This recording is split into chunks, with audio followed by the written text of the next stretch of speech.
Hello and welcome everybody. This is DH Thorne coming at you live with my buddies, my friends, my pals. Let me get my camera thing working right. I think you guys peeped us a moment ago by accident. So we've got EA Quetting and we have got the illustrious Flesh Priest in the house. And I think EA, when he heard tonight's topics, was going to be very samurai oriented. I think that he almost tripped over himself. It was pretty cool. I saw him do it. Yeah, when I saw the announcement, I cut myself 3 times on accident. Oh, on accident. This is the thing. I'm not a cutter anymore. I'm just a samurai. Yeah, right. How's it going, guys? So let me turn that music down. Everyone's saying it's loud. Let's turn that down. I'm gonna change the music after we get one playthrough, of course, because this is the badass music. Get ready for another surprise real quick. We got somebody else about to show their beautiful face on camera. Oh yeah, who's that gonna be? Are they hot? I feel like I shouldn't comment on that, but I can definitely say that you think so. I do. I do. Oh, what was that? Sounds kind of crackly, but I'll do crackly. Crackly's hot. Let me get the video going. Let me find the video. Sometimes I prefer crackly. Right. She might have a little trouble with the audio at first, so we'll give it a minute. Where are ya? There you go. Let's drag you out from under everything. Oh, they all say that we're echoing real bad. Are we? We're echoing. Do something? So that might be on my end. Let me see what I'm doing I here. think so. I'm gonna blame you. I take over one stream and then you start slacking. What's up? Nina the Mystic. What's going on? Timothy Foster. Weird sounds all around. Jeff, what's up? Because I have... Fix it. Fleshy, say something. I'm saying something to you to test the. Okay. I had my speakers on. I didn't realize that I did. So that's what was fucking everything up. That is And Great song. wifey is huge. There we go. Oh my God. Hi. Hi. How are you? massive. Let's bring you into the normal size category that you belong into. Hello. And that is Camilla T. Thorne coming in hot with, she probably is hot out there actually. She's in the garage because I kicked her out. Can you hear me, Camilla? She looks like she's doing algebra. I think she is kind of doing algebra and she just got huge. She looks very concerned. I got such a thing for nerds. Hands off. Hanging out with us. Luckily, I got my own nerd. Yeah, I don't think she can hear us. I don't know why, but she just kind of looks very interested That's how she in whatever it is looks when she's doing. listening to you. I guess, right? That's how a lot of people look. I don't think she can hear us either. Oh man. Well, She's gonna be like, no. it's never a DH Thorne stream without a little bit of technical difficulties. Well, you know, it's all y'all people who like hit things half-ass at the last minute, unlike me who shows up 5 minutes late for everything because I'm preparing so much. I had to weave this hat. That's my excuse. I don't know what y'all excuses are. I had to weave this glorious form that you see before you. Wow, that was good. Yeah, I don't think she can hear us or anything. She didn't even respond to the text that I just sent. Oh wow. So Is this like her silent treatment? no, I think that it's just a fuck up on Skype and she's not sure how to fix it. I wish I So she's just gonna look hot because we're talking to her and it's not working, but it's working for everybody else. We need to just switch to Discord or something. I don't Skype know. is always a pain in the ass. Well, you know, I hate Skype. I mean, I hate Discord for this, but we could switch the audio on Discord if we have to. We could do that, but then she won't hear us. Do you need me to now do that thing that we talked about? Nah. Yeah, I think. Okay, never mind. Forget me. Well, because otherwise Camilla's not going to hear us. So. Oh yeah. Well, I want to. Oh man. All right. We promise we're gonna get to all that weeb shit, everybody. We just gotta sort this issue out real fast. Yeah. Tantalizing content. I was weaving some macaroni and cheese a minute ago. The freak out of it. Okay. Dude, it's been forever since I've used this. Okay, there we go. All right, boom. Yeah, you're I don't see you often on Discord other than just, oh, he's playing Dark Souls right now. That's cool. Right, Dark Souls 3, dude. So 2 kind of lost me. It was a little clunky, but 3, it's doing the trick, man. It's got me hooked. It's such a grinder game, you know. You just grind, and Yeah. I love that because that's like absolutely what I'm doing with martial arts is you do the same thing over and over and over, and there's the mastery that comes with that, and like I don't know, the two are going really well together. I have no idea where I'm going on Discord, so. Yeah, just hang out for that because I don't even know if she's got Discord there. She may, I don't know what she's going to do. She may just be like, forget it. I don't know. I hear typing like she can, like, I hear her typing, I think. That's strange. I feel like Discord. I feel like Dark Souls might actually be eventually a segue into the topic of this whole thing. I don't know. Thorne is the expert here. I'm playing the everyman fucking ignorance of this topic thing. Dark Souls. Well, okay. So to kind of just bust into it is the fun thing about Dark Souls is the different styles that you pick up. You pick up the Uchigatana. That does not swing the same way as a broadsword. Something. The entire. Okay, we hear you. Oh yes, this is like Awesome. playing a Ghost Hunter game. Okay, now everybody get the camera. We're gonna start looking for light orbs around Camilla. Oh, this says that she's Oni. Oh, okay, interesting. Right. Thorne, get out your Oni killing club. Something. I have my sword. That's all I got. Okay, I think she's echoing now too on top of it. Because I heard something twice now. I don't know if she meant to do that. She's probably just testing it out. It's always something. So, yeah, you started this. I'm going to say hello to some of the rest of the people hanging out and being so patient with us right now. I got the sound. Yeah. Oh, you can hear us now? Okay. All right, cool. Yeah. Excellent. All right. Figured it out. Oh, This is Okay, like good. I slept early and I didn't get out here in time. Hello. oh, you folks in your last minute fashionably late to your own party. Always. Would we have it any other way by now? I mean, really? No, we wouldn't. No. At least we would we're not. Consistent. We are consistent. Consistently wrong, bad, stupid, everything in between. We manage to do it every time. Oh, Well, no.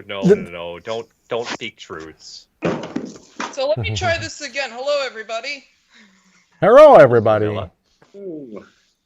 Last time I was doing this out here, I was freezing my ass off.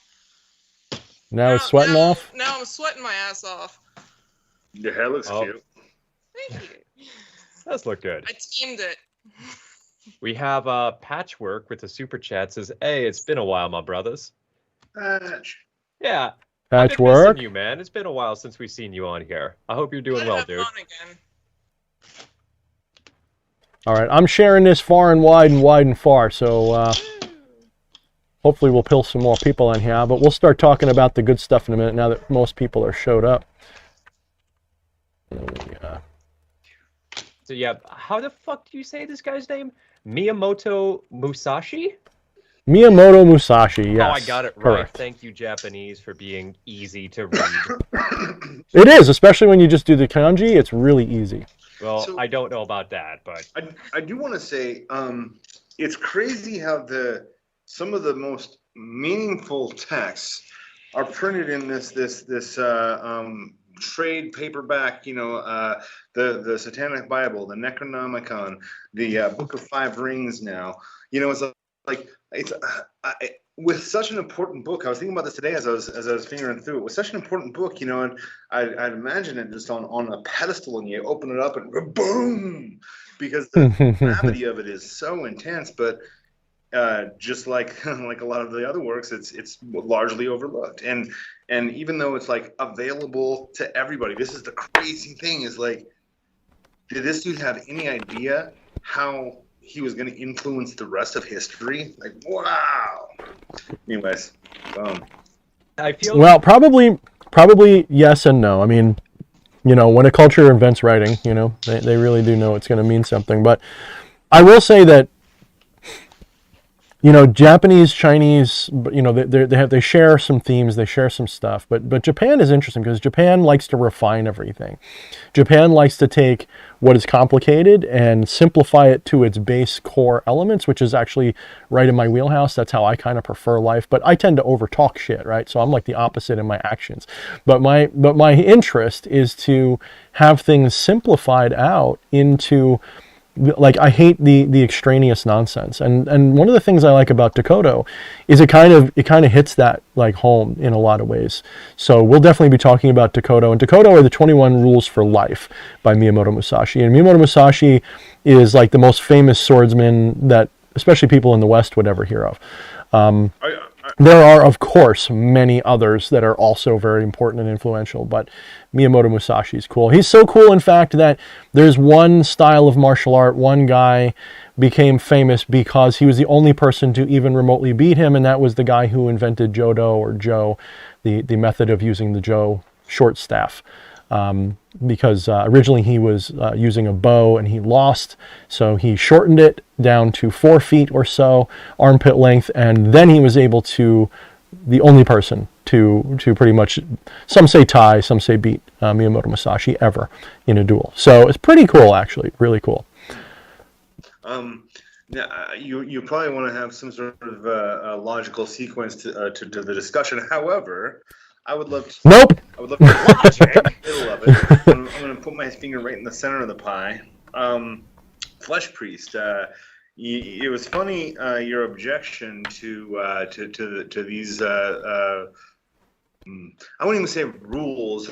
They're observances. I'd say these observances was the one on food, and that was really interesting. Like because the observance is to not seek out good tasting food, and it's really interesting because it's like I don't care. Like I had macaroni and cheese today. That's just as good as anything else. It's like whatever.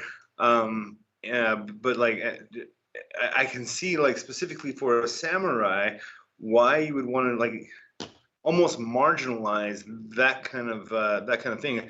It does kind of fall into the category of like almost like a piety that you're entering into, Mm-hmm. Yeah. But yes, so is food that interesting to you, Flesh Priest? I don't know. They say that there's two different types of people: the people who live to eat and the people who eat to live. And most of the time, I'm definitely in the category of I eat to live, and I'm not exactly incorporating in luscious foods or anything. But yeah, I mean, it's one of those simple pleasures, I feel, that to say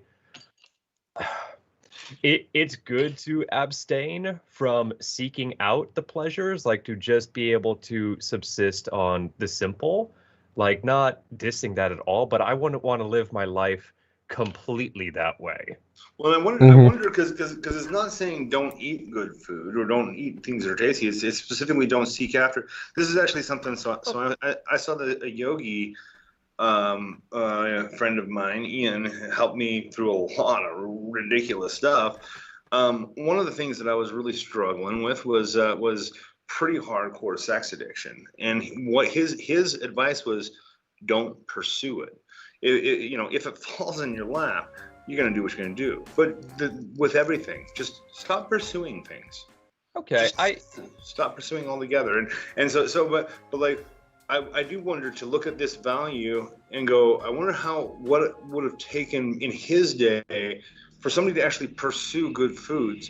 Wouldn't be like necessarily like walking through the store and saying what's tasty. It's a completely different thing then, and maybe wonder if that's part of why there's that restriction. But the fact that stuck out for you as being the one that was like you were like, this one I cannot do. I was like, this is really interesting. Yeah. So here's another way to look at that, and really, so the 21 rules, as you say, don't call it, the 21 rules of life. Are obviously a Stoic system. They're basically Stoicism for Japanese Bushido living, and the thing that's important about all of those Nearly every one of those is speaking to what is called attachment in Zen. Now, of course, Miyamoto Musashi would have been, some combination. I don't know exactly. I'd have to look it up. But the culture would have been Buddhist, Zen, and Shinto. And all of them, for the most part, teach either an ascetic kind of life or at least one that's free of attachment. And if you are someone who is spending your life attached to these pleasures, because that's really what he's talking about. It's like pleasures. You're seeking material pleasures in the form of food, because the food is like one of the most kind of wasteful extravagances that someone would potentially have, like you were just about to say, in that time period. Someone from that period of Japan, you'd have to be very, very rich to be able to afford even the stuff that we would get like at the gas station. Like gas station sushi would be like top quality stuff for them. You have to remember that their form of money was counted in koku, and koku was basically the amount of rice that a person needed to eat in a year. Like that was one koku, and that was typically one or two of those, like pretty much one, was what was paid to a peasant, the equivalent. And so think about that. To cut in there real quick, interesting. That is so interesting how closely food is connected to our culture. The reason we use the term buck is that was one buck skin, and basically that was not just the skin. The skin was basically a token of exchange, and it's the value of a buck to a community.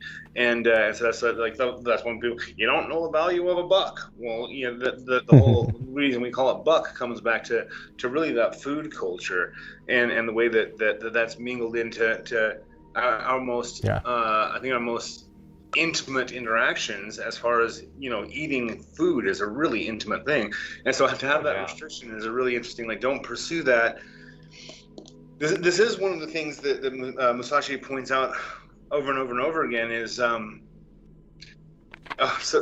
who turned me on to Musashi was this guy Tulam that does combat training, former special forces of some sort. And when he was growing up, his uncle was Army Special Forces, and he'd say when he started feeling like he was being picked on because he was the Vietnamese kid in America or whatever, his stepdad was who it was. His stepdad would say, "Do you want to be a commando today? Do you want to be a goddamn commando?" And that kind of gave him the that he needed to get through it. And he was like, I do. That is what I want to be. I want to be a commando. And that's kind of what Musashi's saying. Do you want to be a warrior? If you want to be a warrior, may I actually read? This is like my favorite part of the entire book. Oh, please do. Thank you. Now I've lost it. And while you're finding it, we have a super chat from Jay Sauber. Appreciate you. Awesome. As always, dude. Thank you. I will jump in for 1 second and say Stephen might have misunderstood my point. I wasn't saying the Japanese don't like good food, guys. That's not what I'm saying at all. I'm saying that there can be attachment to those things. And attachment for good food is a kind of pleasure seeking. In fact, if you really want to be strict, if you read Dokkodo, which is what we're getting this from, the Dokkodo, you'll see that several times he basically insists on a lack of pleasure seeking on some level, to the point where it's number 2 is do not seek pleasure for its own sake, which is kind of a little bit like number 13, which is do not pursue the taste of good food. What the other point is that that's also just very practical. If you're like hunting down rich food all the time, think about what that does to you. I should know, because I just spent the last year losing, 85 pounds worth of good food, instead of just eating what is necessary. So don't misunderstand what I'm saying. I'm not saying that Japanese people don't like good food. Anybody who knows me knows that I refuse to live anywhere that doesn't have at least a decent Japanese sushi place in town. I had a three-way once with a guy who made sushi, and well, that's a good segue. Hold on, let's. Where's Helnicanian? Could you please soundbite that? Please, I really expect. I think he's going to have some really good shit for his next video. Occasionally, he makes good videos of us. I want to pursue this for a second. Was during the act, were you eating sushi off each other's bodies like a thing that people do? Well, Or- have you ever Not to seen pry those into your movies? personal life, but I'm curious. Get the roll mat and everything ready to go. No, unfortunately, no. But If we just wrap a a little bit of seaweed around this hot dog would taste that much better. I did get to hear a lot. To get you do the interested game. It's like, oh, what is it that you do? Oh, wow.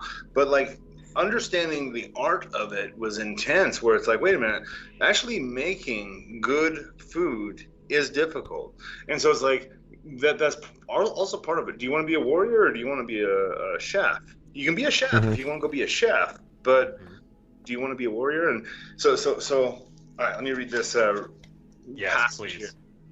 Yeah, read that shit. This is from the Book of Five Rings, gripping the longsword.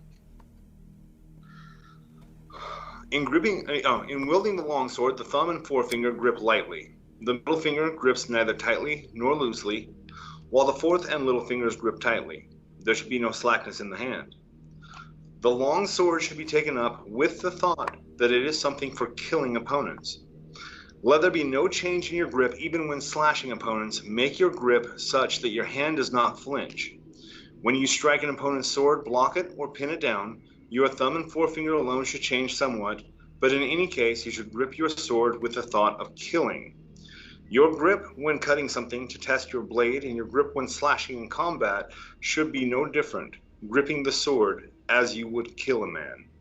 So that is his whole advice on how to grip the sword and it comes back around to here's how to grip the sword, both firmly and relaxed, but more importantly, you're grabbing that sword to kill a man, and make sure that is the intention that flows through you, and even when you're hacking at pool noodles in the backyard, you are grabbing that, you're doing that because you're ready to kill a man, and you are going to.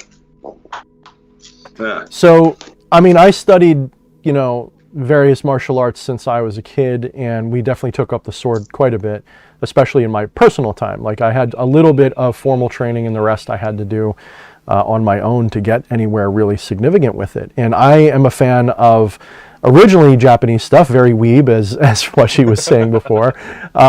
Absolutely, I was a mall ninja. I got pictures of me. I pretty much dressed in my martial arts gi all the time that I wasn't at school.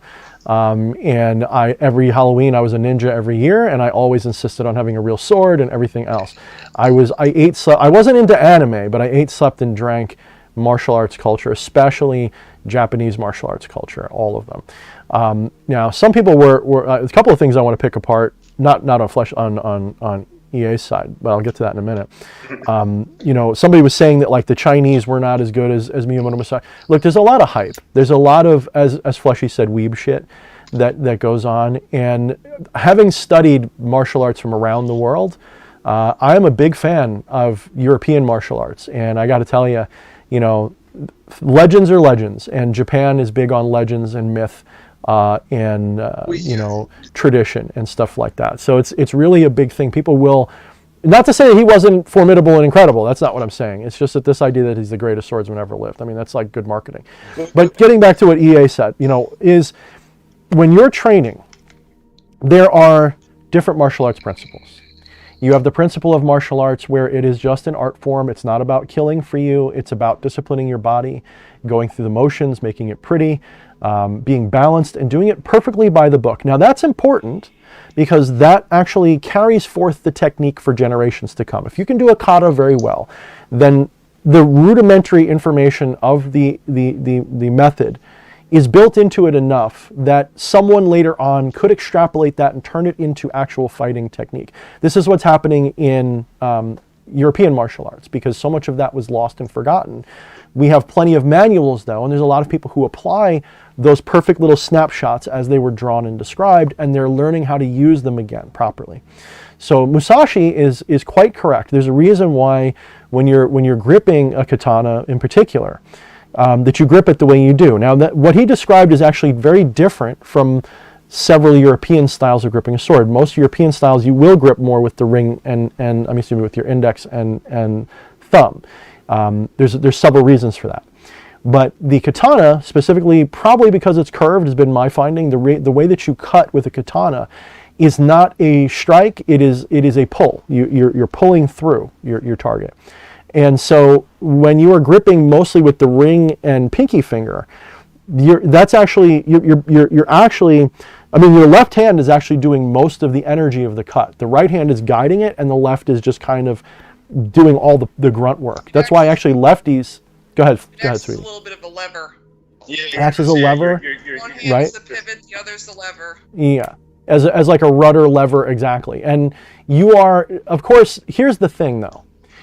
Practical fighting is really nothing like the art form. The art form is there to inform, the technique side, but practical fighting is about pragmatism, not about form and beauty. So to bust in there is, when I a few years ago, several years ago at this point, as I was working through the Viking path I started looking into my ancestry and basically built a sword that's perfect for me, perfect in every way for me. And I learned how to use it using the rules basically and techniques of European sword combat, and it's really utilitarian. I mean, for the most part, you've got a shield in front of you, and you're leveraging over the shield.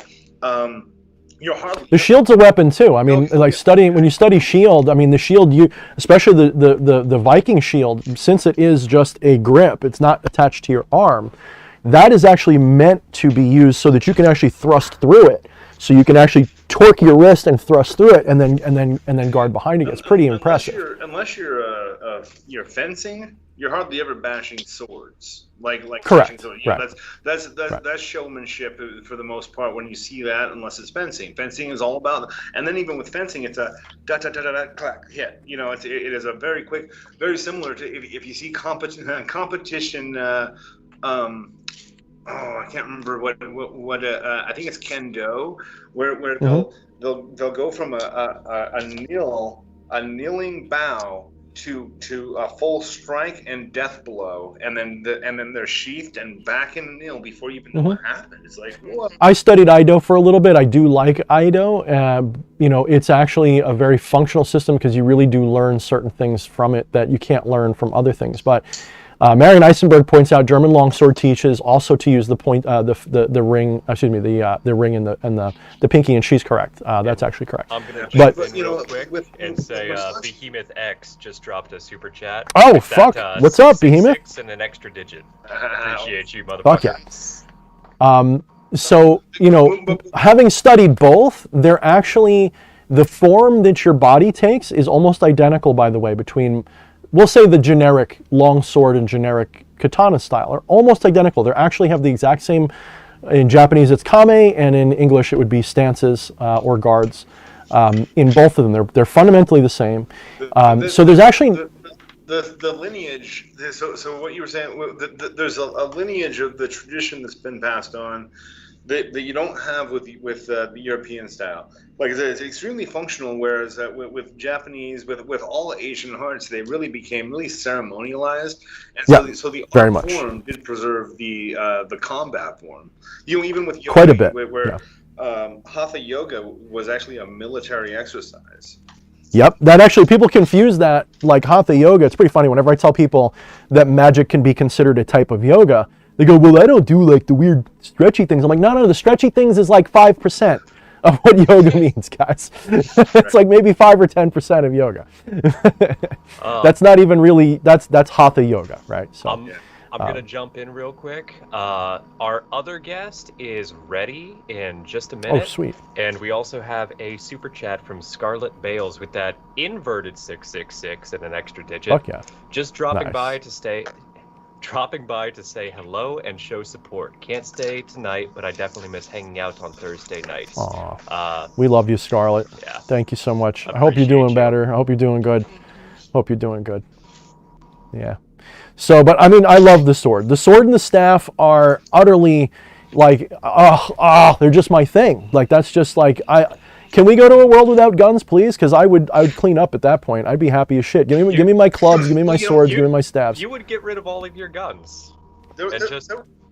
there was If we could go back to bows, swords, and all that stuff, yes, I would happily. Because number one, I wouldn't have anything to worry about. Okay, fair. Well, I mean, that really wouldn't free up too much room in the house either.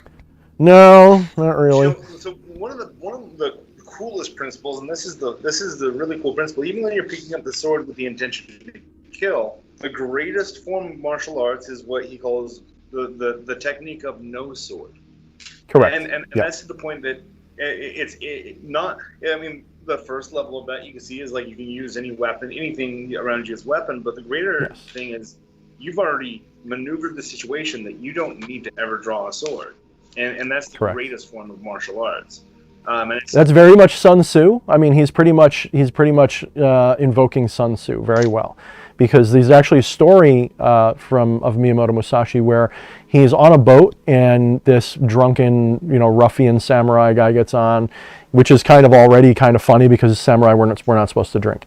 But so there's this drunk samurai on this little rowboat and they're rowing around to go somewhere, and the guy decides he wants to pick a fight with Miyamoto Musashi. And he asks him, like, well, I see you're a warrior. What kind of style do you study? He says, oh, I come from the no sword school, no sword style, just like you said. And he's like, what's that? I bet you I could beat that no sword. How ridiculous. In fact, I challenge you to a duel right now. You're a coward if you don't accept. And so, of course, Miyamoto accepts. And so they agree that they're going to duel on this little island, this little sandbar that's out a little bit in the water. And Miyamoto takes over the oar. He's like, you know what, I'll row. Why don't you rest, because I want to warm up. I'm going to row. You can rest and you can be prepared. So he rows him out to the sandbar.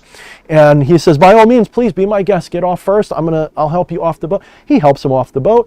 And just like that, as soon as the guy's off the boat, he takes the oar and pushes the boat out. And he's like, there, now you see my no sword school. And he leaves him there to rot, basically. So that is the epitome of how he would fight every duel, because he would show up hours early, prepare things. He'd make sure that when the other guy showed up, he'd always be coming at them from the sun. And he would say things like, the guy would be like, I wasn't ready. And he'd be like, well, your hand was on your sword, so you were ready. Yeah, I was. You should have been. You challenged me. Yeah. Yeah. So, help us out a little bit, because I think you've got a bit better background knowledge on all of this with the timeline, because the timeline versus the mythology. The myth is Musashi went into a cave after his life of being a warrior, and went into like sometimes it's 7 years of meditation, sometimes it's a few days. It's hard to say. Yeah, but I wouldn't know. Like, timelines aren't my thing, and I know with legends they're always twisted around into whatever makes it sound cooler, and I don't know that. I can already tell you right now, whatever you're asking, I won't know. But go ahead and ask anyway. No, but that's cool. So, but there is the recurring mythology then. So let's put the timeline to the side, because the timeline it's the fish that keeps growing, and that's cool. True. So, right. It's always like, oh, I caught one this big, and then it's like I retell it, it got a little bit bigger. Yeah, exactly. So one interesting thing you can see with that is in hero mythologies, and especially as those mythologies have made their way into video format, that the sword gets bigger as the adventure goes on. You see this it sure does. Look at Final Fantasy VII and Cloud's Buster Sword. The thing's it's ridiculous. You look at Rambo, and Rambo, like, he's got a military issue Marine Corps K-bar, and it's just, I mean, it's a decent sized knife, but by the end he's got a freaking a sword. It's like, wow. It is an interesting. I mean, there's the obvious phallic symbol of that, the power, aggression, and whatnot. But yeah, the technique of no sword. But in trying to get a comparison, so wouldn't know anything about Rambo knives, by the way. Yeah, not right. A thing. in trying to get a comparison with there isn't much in European tradition as far as the beautiful motions. One, specifically the reason, one of the reasons that your blade is always facing upwards is because you are taking the power of the earth, because you don't want to fight against an opponent. You want the opponent to fight against the entire earth.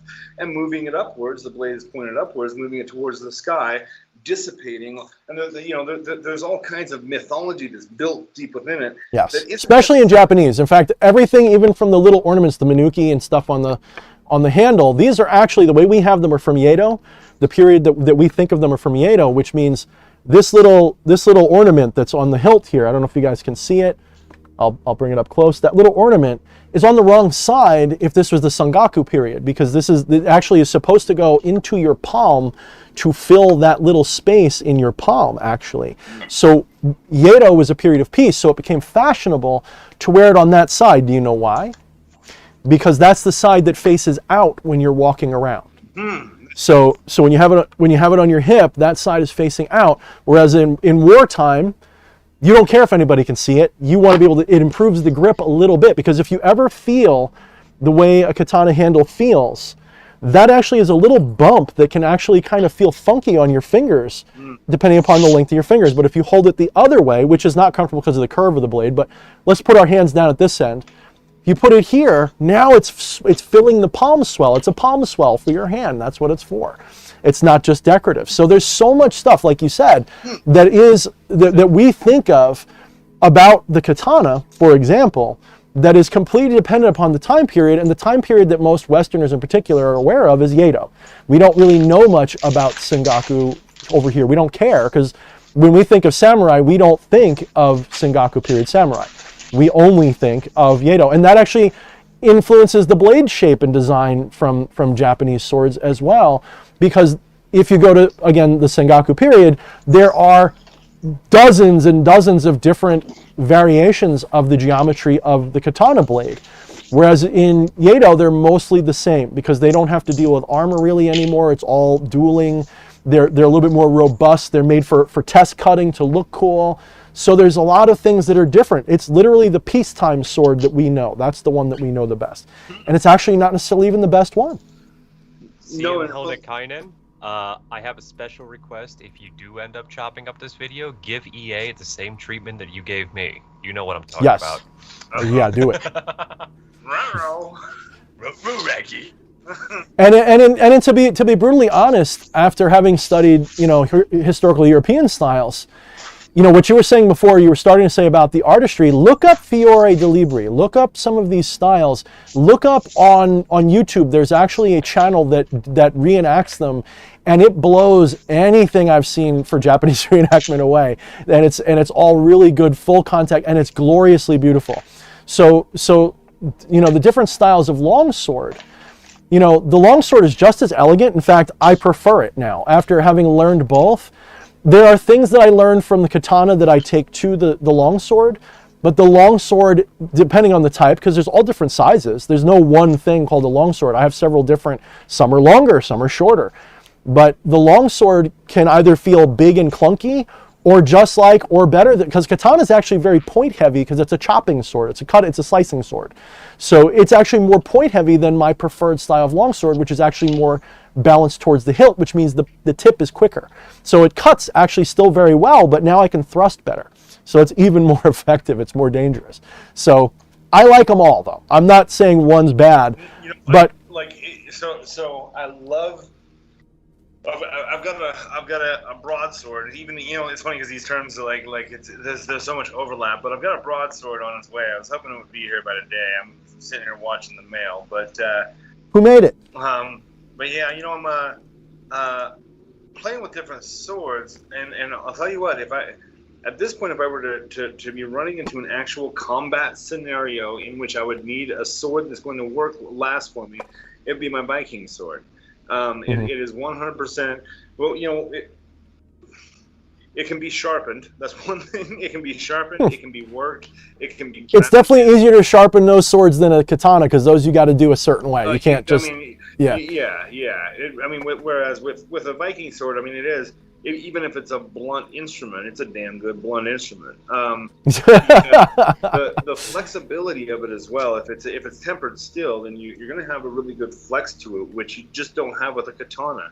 Now, the thing in looking at this, the katana it's a meat slicing weapon. That's what it's made to do, and it does it really well. bashing against other swords or shields or anything like that. It's not. Well, especially the long sword, the Duncan MacLeod special. You know, this was mainly only used by cavalry to slash at horses. You know, it's made to cut the side of a horse, not necessarily to duel. But it is the best. I'll tell you what. Once again, back to the superhero's penis size thing. I like that big one. It's like well, if you're talking about Itachi sword is absolutely a cavalry saber for the Japanese. It's longer. It's more curved. It's meant to be used differently a little bit, and it's actually slung edge down rather than edge up. The katana is like an event, like a sidearm version of that, a later period continuation of that trend, but they still use tachi swords. So the tachi sword's usually longer. It's usually like between 5 to 6 inches longer potentially. And then you have the onodachi, the odachi swords, which is the one you're talking about. That's a horse.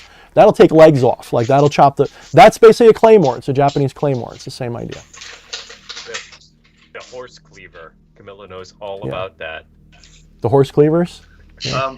But so was were these 20? Because the myth goes that he goes in this cave for however long, spends this period of isolation. We can see the same thing with Jesus before he does his miracles. With every great, you know, they go into isolation and they come out with a revelation.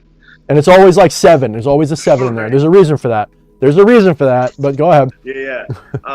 And so he comes out, and then within 7 days he writes the Book of Five Rings. So but then it said and then dies 7 days after that or something like that. Now, when did these rules come into play? That I don't know. Let me look it up. I have it here because we're going to really jump into these in a minute because we got Vittorius waiting in the wings as well. We're going to bring him in a minute. It says here, so I don't know about the Book of Five Rings, but according to Wikipedia, the Dokkodo, the Path of Aloneness or the Way to Go Forth Alone, is a short work written by Miyamoto Musashi a week before he died in 1645. It consists of 21 precepts. So I don't know when the Book of Five Rings was. Let's see, to whom the earlier Gorin no show, the Book of Five Rings has also, so when was that? Let's Google that real quick.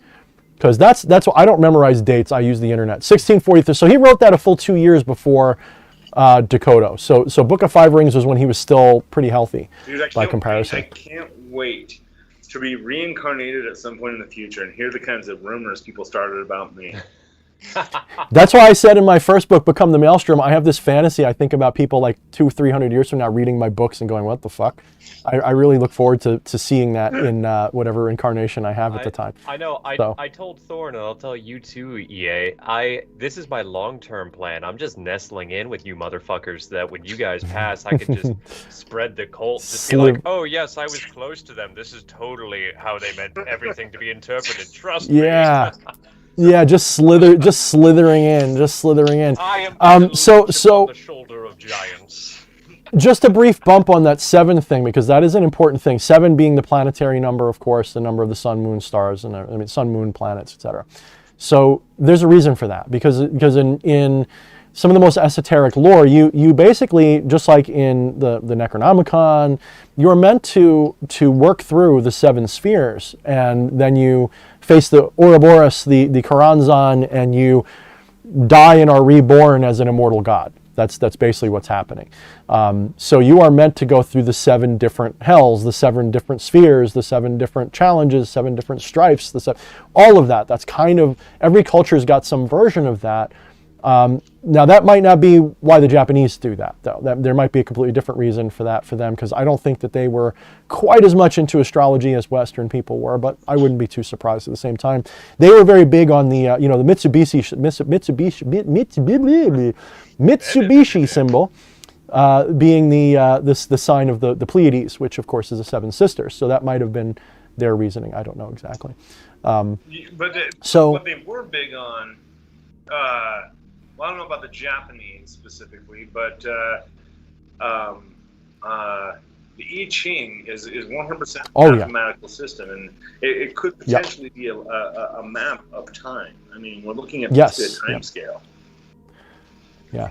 I mean, all of these systems that I'm aware of, the I Ching I'm not as familiar as I used to be. I used to like the I Ching more than the tarot, but I've fallen in love with the tarot more lately, and so that's fresher on my brain, but they're all sort of paths of initiation and human experience mapped out, right? It's all the archetypes of human experience mapped out. And Real that's, quick, and yes. that wasn't Mitsubishi, that was Subaru. Subaru, thank you. I'm a fool. You Yes, sure I'm wasn't thinking Toyota. no, she's right. Hyundai? No, when she said it, I immediately saw it in my head. Mitsubishi is the triangle and Hyundai's Subaru is the racist Pleiades. son of Yeah, a bitch. no, thank you, sweetie. Thank you. I feel called out. I'm gonna get canceled now. And Arachnos says, I think you mean the Subaru as well. So the wifey and the Arachnos hit it at the same time. Thank you guys. Camilla's random facts. I may be smart, but I'm also a complete moron. So please put that CM Helnicanian. Please get this for next time. That's going in the Gnosis channel right now. Get that in the Gnosis channel. Yeah. All right. So let's prepare for Vittorious. So EA Quetting, you're going to have to go into the Discord, and we'll figure it out. So Fleshy, tell us what to do, and we will follow orders. So, EA, you're going to have to mute all of us except for Vittorious because we're going to hear each other on Skype.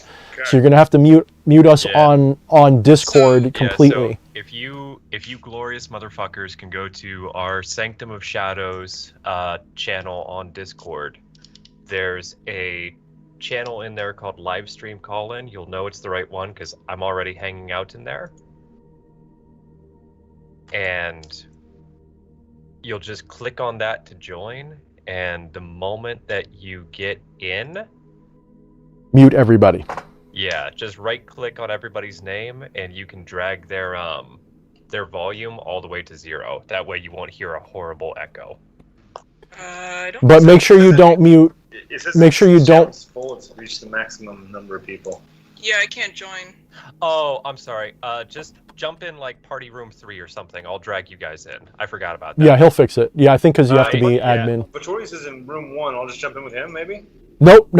He's going to drag us all around. Because this way it's private. If we go into party room, like a million people might jump. EA's there, DH is there, let's all hang out. Woo! And we'll have to mute everybody and it'll be really funny. I can't. It's not letting me join. No. I'm not sure what's. Just go into one of the party rooms Yeah, if you join can. a party room and I'll drag you in. I forget because I'm an Listen up. admin and I don't need to worry about shit. All right. I joined ModSpeak. Alright. Oh, Okay, fuck, so- that's the wrong one. Okay. No, don't worry about it. I'm dragging you in. Okay, so then I mute everybody in the call? Yep. Yep, everybody except, hold on. Okay, go ahead, now talk. Everybody except for Vittorious when he comes in. Okay. Figuring things out. I don't. And EA's got to be unmuted in the channel. He's auto muted probably because he's not. I'm gonna make Godman a. I'm gonna make him a teacher so this doesn't happen. So, real quick, where do I mute? In Skype or in Discord? In Discord. In Discord. Right click on all of our faces and drag our volumes to 0. Oh. I did it another way, but I think I still did it. You probably were fine. Okay. Alright. So right now, no one's gonna hear you in Discord, EA. So you're gonna have to turn your mic on somehow in there before, like we'll hear you, but Vittorious won't hear you. You fixed it. Okay, cool. Okay. Yep. All right. So now, everybody, please make very Hopefully cross your welcome the fingers. great and powerful Vittorious. Vittorious. Da da da da. All right. There's no audio, so he must have broke what you fixed already. I'm kidding. Oh, hush you. He's cooking something up. He's a cooking. While he's Can you hear me? Oh. Yes, Yep. I can. We can hear you this time. Yep. Yep. I think we can actually hear you well now. Can you? I can hear you. Oh, Audio hearing him. issues. but I've muted everybody on Discord, so of course I wouldn't hear them. Are Oh, they hearing them in the YouTube? Oh! So, yes. everybody Okay, should I know hear what Vittorious. the problem on my end is. Yeah. I'm listening to you guys through the YouTube stream, so it's a little delayed. Yeah, you got to listen to us only through. So mute the the stream. YouTube.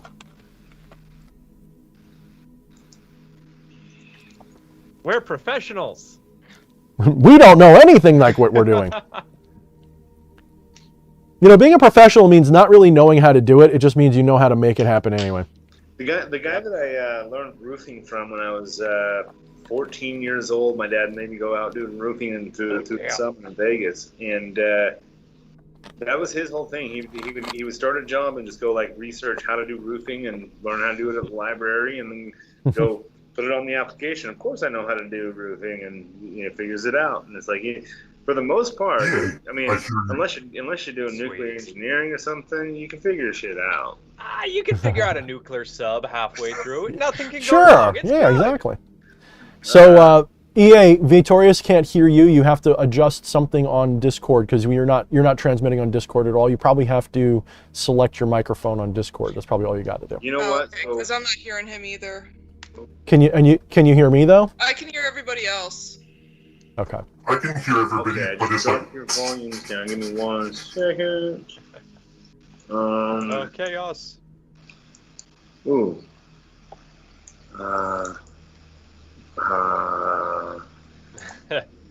Richard flip says, side, sounds I like can Satan use it. just arrived.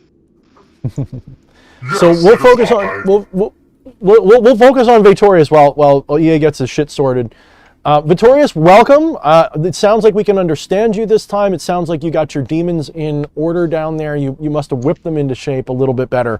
So did. all right, good. So we were gonna have, like, we barely even started on the main topic of tonight. We really didn't even touch it. We were gonna go through these all one by one, but I feel like we're hurting kittens tonight anyway. So I figured let's bring in someone who might be able to keep us aligned a little bit better. What did you want to do tonight? What was your intention on coming up? I wanted to come in through a big intro. It is I, Victorious. I am a humble black magic internet grifter and Luciferian demon shitlord. My expertise lay in the intersection of black magic, trolling, and psychotherapy. And today, I'm here on the DH Thorne Variety Hour. Oh goodness, that's awesome. That is so awesome, it's cringy. I love it. Yep, I can hear you, What? dude. We can hear you, Don't do sweetie. that when I'm taking a drink next time. Jesus fuck. What did you say, Camilla? Did you say can we hear you? I just want to make sure he could hear me because I can hear him now. Okay. Camilla, I can hear you. That's your name, correct? Camilla? Yep. So Excellent. Nice to meet you. Can you Nice hear to me meet through you too. Discord? You're muted again, Me? Poeting. I think you have to. Oh, son of a bitch. Now you're unmuted, Okay, now I'm unmuted. It was actually but it's still. heavy before. It's still not taking your audio. If you go into Discord on the little cogwheel at the bottom, and you go to video and voice, if you put input device, select the correct one there, and you shouldn't have a problem. That's probably all it is. I'll send you a screenshot real quick. Okay. So Victorious, While you guys are getting things organized, can I do a buy my shit segment? sure. Just make sure you sell my crap along with it. Oh, yes. Actually, yes. Go to Amazon right now.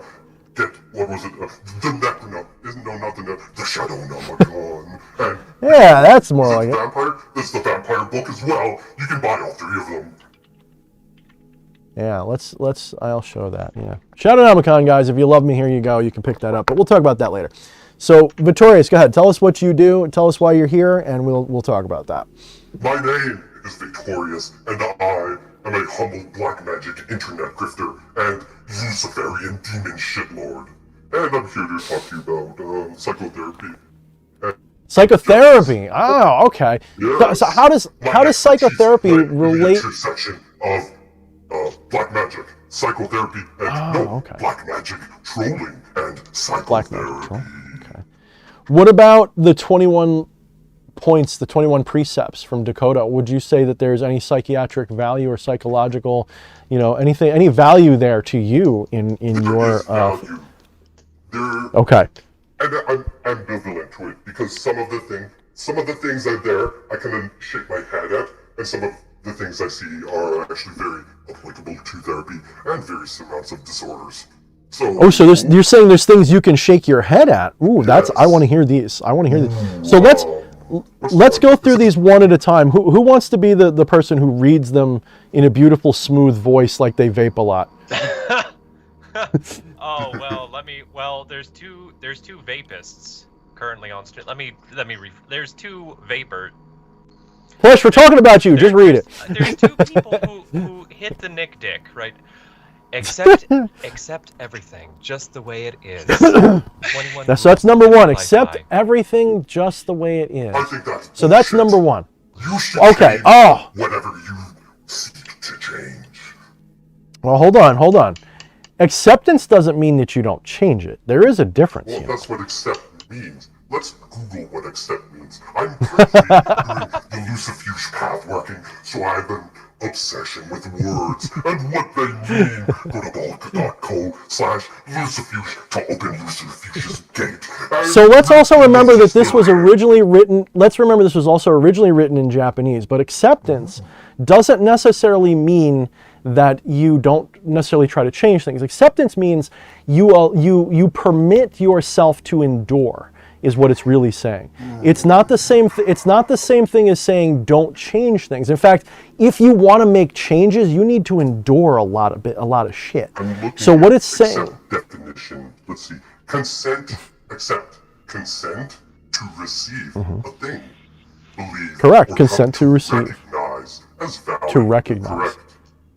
Correct. I love that. I love that, to recognize. Yes, Correct. accept things the way they are. So let's really, instead of seeing that as be a doormat, because that's not what he's fucking saying. We're talking about Miyamoto Musashi here. We're not talking about a doormat. We're talking about somebody who is saying you need to accept. Like, have you ever heard "embrace the suck" Yeah. So embrace the suck kind of means the same thing. It's kind of like training, basic military training. Yeah. So in order to actually endure the slings and arrows of life, if you spend your entire time being inflexible and not accepting things, you're not going to make it very far. You've got to be able to bend like a reed in the wind. That's the only way. Be like the nature of water. Water fits into any vessel. Water can crush through any obstacle. So acceptance doesn't necessarily mean that you're a doormat. What it means is it's not even turn the other cheek. It is literally accept that this is how the world is. Recognize what the world really is. Because if you can't, you are going to be run over. It's also the same as the Zen saying, let go or be dragged. So what do you guys think? Who do you guys agree with? So let me bust in and just say that it's a matter of accepting reality as it is, rather than like, so much wasted time and energy goes into arguing about the way reality is. It shouldn't be this way, or even not only look at it, and really, so what acceptance is to actually look at reality, look at the problems, look at the situation, look at your enemy, evaluate the situation for what it really is, and then determine how to go forward. But as long as you're living in this self-delusion, you're not going to get there. You have to actually. So, I don't know. Does anybody have anything else they want to add, or are we going to go? We'll let Victorious have a final comment on number one. First of all, I'm in agreement there. I turned my voice volume a little bit down. Is that okay? Is the voice volume? I think you sound good this time. You actually sound really good. We hear you pretty good. What it was, and I will tell you exactly why my voice sucked the last time. It was because the setting, it wasn't coming through my mic. It was coming through my computer mic, not my actual. Yeah. And then I was going through the voice mod settings, and I'm like, oh, and then I could hear myself.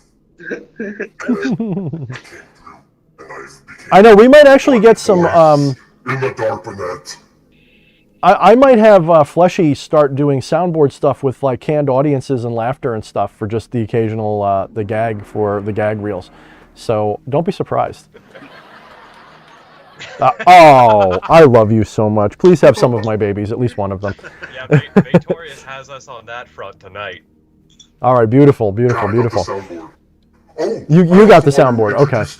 Myself to EA. EA, we have only communicated through super chats. It is an honor to meet you face to face. You cannot see my face, but I am here. Well, I can kind of hear your voice-ish. I love that the voice distortion along with the like completely mundane explanation of why it didn't work last. Right? It's like here I am, I'm Satan, but my computer's busted because I've got the bad IT guys. Hey, It is the duality of life. As I came to encounter the Gnosis from the Maya with the Satan Gatekeeper path working, goodavolt.co/Satan. Oh my goodness. All right, so does anybody have anything they want to add about the discussion of number one? Does anybody want to agree, disagree, or... It kind of makes me. Go ahead, Really Camilla. quick, I agree with you, yes. However, I wouldn't... I do accept your definition. However, I wouldn't proceed that way. I would, yes, very much like EA said, you cannot deny reality. You can only break yourself upon reality. So you must accept reality, and you must accept these things about yourself. Where I would differ. If you want to change it, you got to accept it first. You've got to say this is what it is, and then you can make changes if possible. It's like that saying that they had, grant me the power to change what I can, the serenity to accept that I can't change, that thing. Grant me. Difference. The wisdom to know the difference. Yeah, that's a good saying. You can change things about yourself, but outside yourself, there's things you can't fix. Yeah. And if you ever look at the folklore, mythology, and movies of all of these types of characters, it's always going to be the same kind of story. You have like the hoity-toity samurai that are all pretty and pristine, and they always lose. And who do they lose to? That grizzled Ronin type of figure that's just like, they're living off of bugs. They're basically Enkidu living off of bugs in the wilderness, This is basically Musashi. This is one of the things with Musashi is he basically was Ronin at that point. Yep. And so he's teaching. He's basically doing what you and I are doing with black magic. He was teaching the secrets of the samurai to the layman. Yep. Black Magic Ronin. I love that stream. That was such a good topic that time. So I mean, okay. So let's go to number two. We kind of talked about it briefly, but let's bring up number two. Fleshy, when you're ready, read it to the world. And Camilla, if I can, somebody was asking, what are you working on right now? Could you show that off to the camera while I read this next one, please? The start of another eye. Bitchin'. I Oh, that's sick. got a little bit of lag, so I can't tell if it's actually on camera or not. It is. Yes, it I is. do see Yep. the leg as well. So number two, do not seek pleasure for its own sake. All right. Who wants to jump on that first quick, as a grenade? This is what it's going to be going on. Oh, holy Yeah, fuck. That's going to be like a $400 mirror or something like that. We'll have to, yeah. This one's for sale this So. time instead of keeping it. And in fact, guys, just so you guys know, within one announcement I want to make, we have about, 7 mirrors? 6 or 8 mirrors? 9? 9 mirrors that are going to be up by this weekend. Either 8 or 9. So I'm going to be releasing a video tomorrow or the next day when the mirrors are ready. So if you guys are interested in our mirrors, make sure you go to our Etsy link right now and favorite the store, because they go so freaking fast when we put them up. I mean, we make them like, she'll put up 10 and we'll go through 8 of them in 2 or 3 days. So make sure you favorite the store and watch it like a hawk if you're interested in the mirrors that we make for scrying. If you want them, that's the best way to do it. So yeah, here's some sampling of what's going to be put up this week. So that's my buy my crap moment. So anyway, Nina the Mystic just put a link in the chat. Oh, it's the thank you, Linktree link. Nina. That's how you get to it. So Nina's awesome. We forgot to say hi to Nina. I did. Hi, Nina. Hi, Nina. Oh, you said hi to Nina? I forgot to say hi to Nina. In fact, I forgot to mention I couldn't join her on Hump Day, but I'm going to be joining her on Sunday. This Sunday for a live stream at 9 p.m. Eastern Standard Time, unless something weird happens. So she and I will be streaming live on her channel. So make sure you go into the chat right now, go to the Nina the Mystic, click on that, follow that to her YouTube page, and make sure you're subbed there so that you can actually catch that. And she'll probably make me more interesting because I won't be ranting the same way. I'll probably be more serious. So okay, so number 2 was the pleasure for pleasure's sake, and Yes. EA just kind of froze, so I think we lost EA again. But hopefully he's Okay, kind of I'll frozen in a jump really on cool way. Let me give it a shot. Do not seek pleasure for its own sake. I would look at that and I would think I would seek it for its own sake for a little bit, not my whole life, because I can totally see myself wrecking my entire life, just seeking after pleasure and Right? excess and indulgence of chocolate, getting big off of chocolate, spending mountains of money on Ferraris and cars and diamonds and everything in vain. Yeah, no. Well, Victorious, go ahead, Fleshy. Let me expand it a little bit, because I would say that, you should, on some level, you should seek pleasure, because to deprive yourself of that would be depriving yourself of the totality of existence. You want to experience all that you have to offer on some level. But I also think not seeking it for the sake of the experience is different than seeking it for the pure sake of the pleasure. I hope you get what I'm pointing at. Would you agree with that? Sure.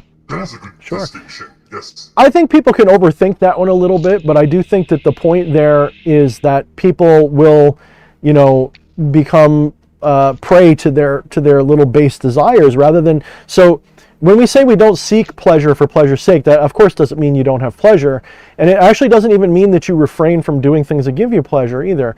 What it means is that don't make it the focus of your life, because that's a wasted life in some people's eyes, not in everyone's, of course. But the thing is, I would say, I was going to ask Victorious, would you agree from a psychiatric perspective that humanity is more motivated not by the seeking of pleasure, but rather the seeking not even of comfort, but the removal of discomfort? Like discomfort's more of a motivator than any other motivation. Would you agree or disagree? That's what I read anyway. I would agree, yes. Definitely seeking stuff away from discomfort, pain, being the best motivator, the stick behind you that whips you. Yes. Yeah, there's oh man, sorry, I'm getting all kinds of reverb. There is this so pain. The pain response is good for an instantaneous reaction, for getting somebody to move instantly. It's also good for training a reflection. It's interesting because I see this. I actually see all of these Dokkodo as being self-contradictory. I mean, by not seeking pleasure, there's a great deal of pleasure in turning down pleasure. There's a great deal of pleasure in denying the self. Yeah, that's actually a good point. That's like when people have an attachment to non-attachment, right? When this happens a lot when you go to like Zen circles, you'll see this all the time. You'll see a lot of people who are newbies to this Zen type of path, they will quote the masters constantly in a way that's kind of derogatory of people who are also on the path or seeking, and they will do it in this kind of I'm wiser than you because I know more quotes than you way. And one of the things that they will do is they will point out how you're not as enlightened as everybody else because you still have these various hedonistic or what's the Greek version, where that comes from. Oh my goodness. Don't worry about it, tongue-tied. So these hedonistic desires, even if they're just minor ones, they'll be like, oh, well, you're really just still seeking pleasure, so you're not as enlightened, you're still arrogant. And it's like, well, didn't you just point that out to show us how non-attached you were? Wasn't that? And it just goes back and forth. It's bullshit. It's all bullshit. And it bothers me. Yes, and to add to that, BH, that monk who's all like, oh, I'm more enlightened than you are, he's probably drinking the copium. Which means, you could say in the subculture of enlightenment, say that Buddhist monastery, he's all about that enlightenment. He's all about climbing the dominance hierarchy in the subculture. Yep. So yes, he's using that as a flex. Okay, I think I got my sound all fixed up. And not just a flex, but it actually goes to even one more level, of course. And it's like a game of who's more enlightened, and it becomes more and more passive aggressive as you go. So you reach this pinnacle of it when you have somebody who considers themselves a master saying, you know, who is it the one that thinks they're enlightened? If you think you're enlightened, you're not, because you're not really real. And so therefore, blah, blah, and it's like just, it's like that game where you put your hands on top of a you know, a baseball bat, and the guy who gets on top is the one that says, well, no one can be enlightened because there is no one. There is no one to be enlightened, but there is enlightenment. That's the highest form of that that one-upsmanship, is to say that. At that point, you've just told me that you have a very small spiritual dick, because you're really interested in trying to look down on people who are seeking this in a way. That's never said with an intent to teach. It's always said with an intent to belittle the other person's enlightenment experience. It's very toxic, actually. That is absolutely correct. I'll be real quick. I will go one step further and to say that they possibly have enlightenment. And I'll tell you why I think this. I think this because this worldly plane that we exist in, this earthly realm, the realm of Satan, is much different from the higher realms, the higher dimensions, you could say, where, you know, you can have angels, and where enlightenment is the key.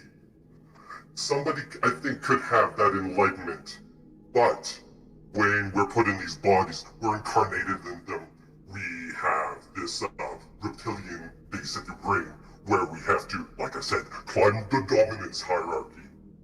And so they might get confused in that. They might be, what are the words? You probably know what I'm trying to say. No, I do. I mean, and they get confused. I mean, you're looking through the narrow aperture of your own. They bring their existence. Not confused. Oh, I got to think of the words. But yeah, I'll pass it on to other E while I think of the words.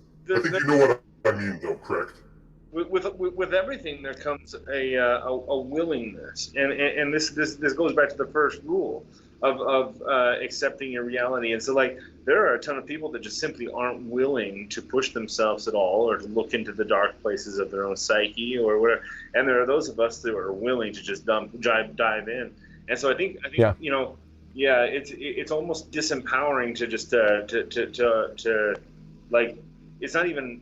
Yeah, there's a choice involved somewhere along the way, you know, for everybody, a willingness of what you're going to do to actually, and this is the beautiful thing about martial arts is that they actually, it came about not necessarily from the high classes, but from the lowest class, who were actually trying to keep themselves alive, and persevered. You know, right now we're worried about people taking our guns. They were literally coming door to door to take people's swords, and so they had to learn, you know, hand-to-hand combat. It's really actually there's a lot of fluff there. That's like, again, this is the traditional mythology.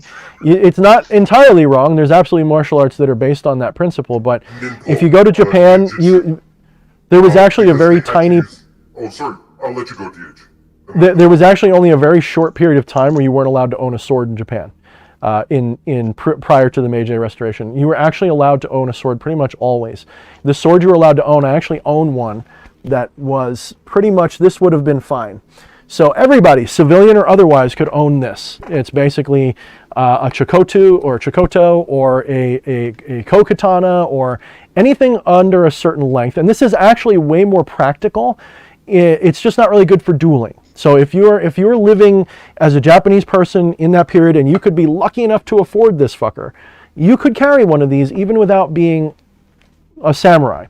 Okay, the samurai were the only ones who were allowed to carry two swords at once. It was literally like one of the only ways that they really, you know, distinguished themselves with weapons, was that they were allowed to carry two swords at once. Now, of course, local ordinances varied, but this type of sword was actually pretty common. It was fairly straight by comparison. It's very short. The only thing is it's you could even own a katana if you wanted to, but you couldn't carry both or use both at the same time throughout most of Japanese history. But people would opt for this because it's more affordable, but it's also more practical inside a house or a small space, and for a personal engagement where someone's attacking you, this actually, believe it or not, is easier. As someone who practices sword a lot, if someone's jumping me, I don't want to have to be wrestling with a 3 or 4 foot piece of metal trying to draw it while I'm being wrestled on the ground. I want something smaller that I can just pull out with one arm and stab you if I have to. Way more effective. Everybody. So as soon as I got, sorry, just real quick, flashing. Yeah. When I first got my katana, I also got a back strap for it. Oh my God, I hate those things. So I get it all strapped up, and I'm like, all right, cool. I've seen Ninja Turtles. I know how this works. I go to draw it, and I get. Yep. You can't actually draw the goddamn thing off your back. It doesn't. You want to know how to do it? It's way too Well, there's actually 2 or 3 tricks going on there. Number one, it would never have been carried that way unless you're traveling. But if you're traveling, the way that you do is you actually pull it up over your shoulder, you pull it out, and then flip it back over your shoulder.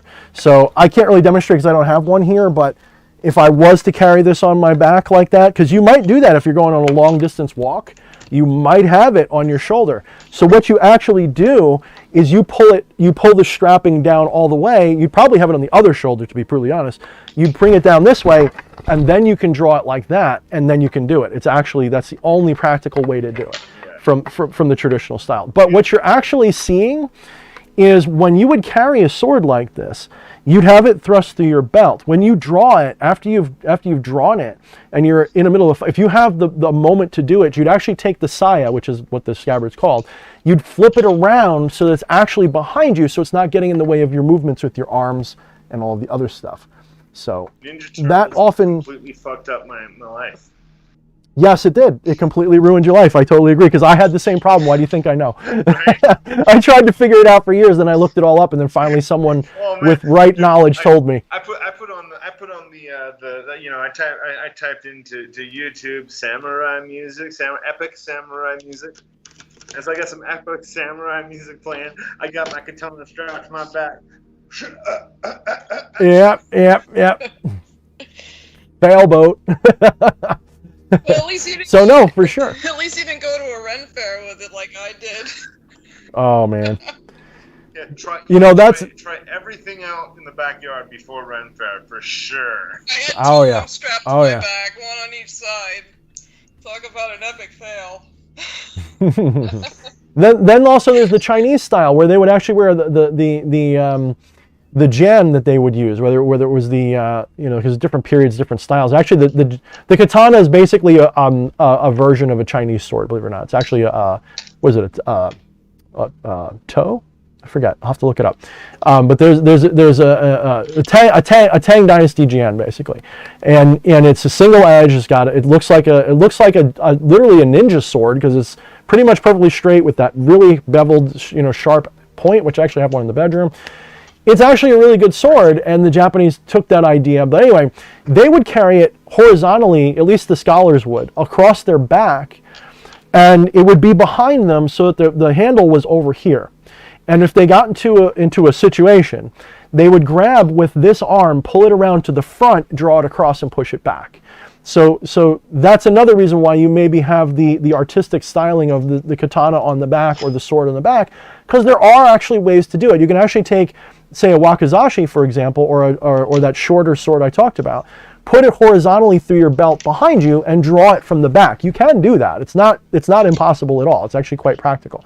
It's just, if you've ever fallen on something and you have something in the small of your back, you know that can break your back and kill you. So you wouldn't want that there all the time. That's something you'd have off to the side on your hip. They call it scout carry in other underknife. So anyway, I'm way too knowledgeable about weapons. It's unfortunately. May I read number 3? That's where we're at. Read number 3. One thing about weapons, I do have a katana. I took a few classes of Iaido, got the first basic kata. Very difficult to draw a katana, just not knowing about it. But when you have that instruction, they teach you how. It's a lot easier. Yes. It's a lot cooler too. Yeah. It's actually quite a lot to it. It's actually a lot of fun. I can always tell when somebody knows anything about a katana at all when I watch them put it away.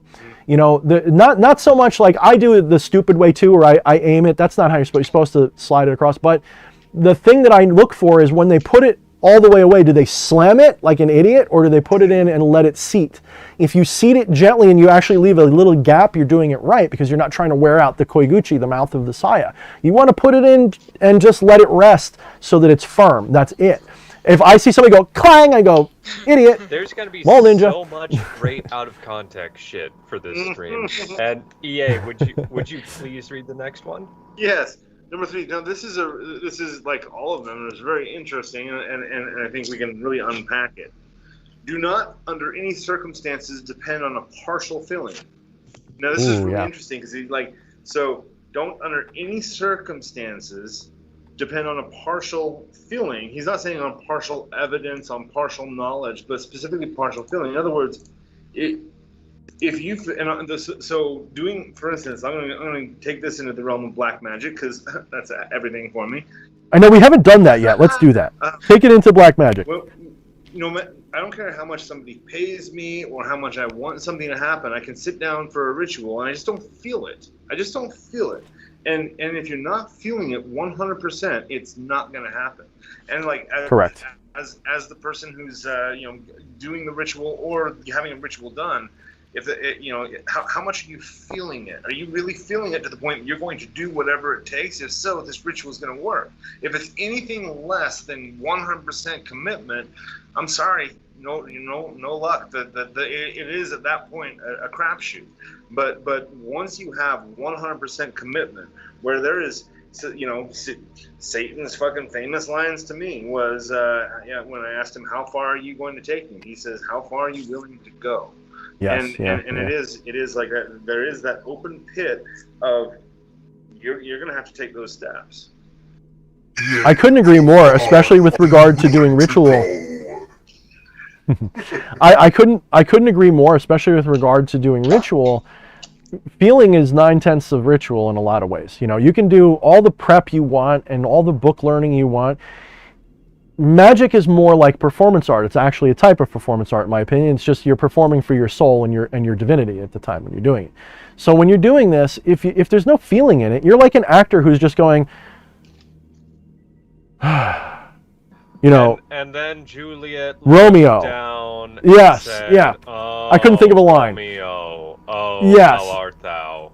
Yes, exactly. Just in a Romeo, oh Romeo, where art thou, oh Romeo. That's not magic. Magic you cannot do by parroting or by dancing around in a circle and not feeling it. You've got to literally be fully, how would you feel if when you point at your ritual altar with whatever you use for your wand mudra or literal wand, how would you feel if when you did that, a spark of literal power shot out of it and illuminated your altar?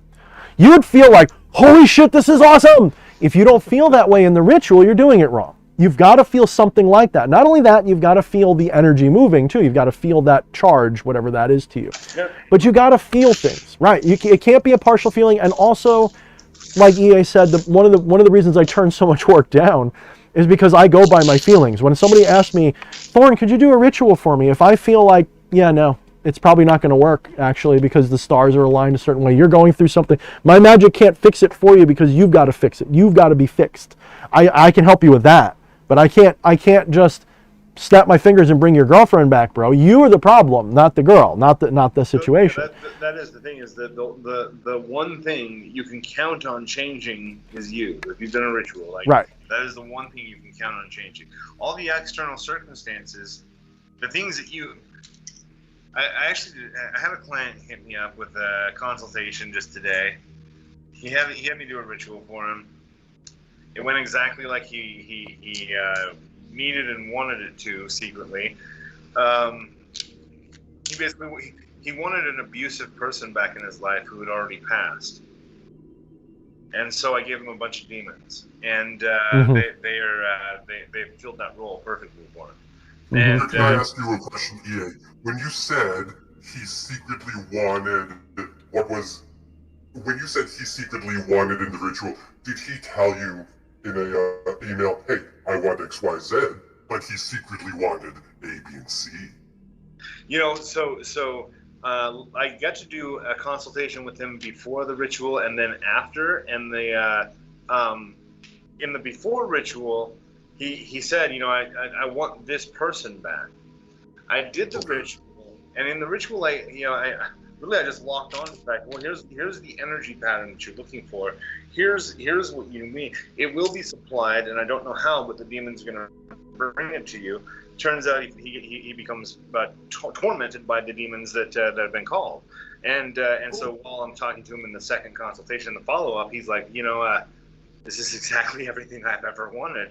I originally wanted an exorcism at the beginning of this consultation, but wow, this is actually the answer to all of my prayers. This is the torment he was looking for, and it's like, whoa, that's nuts. But that is the thing. So he wanted that torment. Yeah. Oh yeah. Well, and he didn't say, "Oh, can you help me change the feeling? I don't want to be tormented." He's like, "Yeah, fucking bring it." Yes, exactly. Yeah, exactly. He was willing, and it's interesting because he's only consciously doing the same thing we're all doing. Ye who suffer of yourselves. No one else compels. We're all causing our own torment, our own suffering, and comes back to what my mentors have always told me. It wouldn't be so bad if you weren't thinking about it. Like you're sitting there thinking about it, tormenting yourself. Right. There's actually, here's the thing. I mean, I don't want to get too deep tonight because we're going to go on the 21, we're going to move on a little bit. But you have to realize that everything is the way it is because you, as divinity, not a divinity, the divinity, you're it. You're the whole thing. Tat Vamasi, you're the whole fucking show. But right now you're incarnated as just you. So you get to feel like you're going against your own flow because I actually have a diagram that I want to put up, but I'm not going to do it tonight. Where if you look at the greater will of divinity, it looks like a tangled nest of string. And it's really all flowing towards the same thing. It's all going the same direction. It's all the same flow. But because those little strings overlap and can crisscross, you can feel like you're being blocked and restricted by the world. But really, that experience is part of that greater flow. You've got to realize that you do have a kind of, it's not free will. You have the experience of free will in your life. Yes, undeniably, you have that experience. But there's only one will, and there's nothing for it to be in rivalry with. So it's always exactly what it's supposed to be. You just don't necessarily see it in the moment. So you get to feel like you're being stopped and thwarted, and you have to have hurdles and things to overcome. That's the point of ignorance. You have this ignorance that's the point, is so that you can experience the revelation of the truth. So your suffering, your experience of I don't have what I want, you did that. Well, ultimately. Sorry to just interrupt, but that comes back to the not seeking pleasure is actually don't expect that every day is going to be a good day. What do you have to get done? Yeah. This is actually something that I've hashed out on a therapist's desk is going on a couch is going sometimes a desk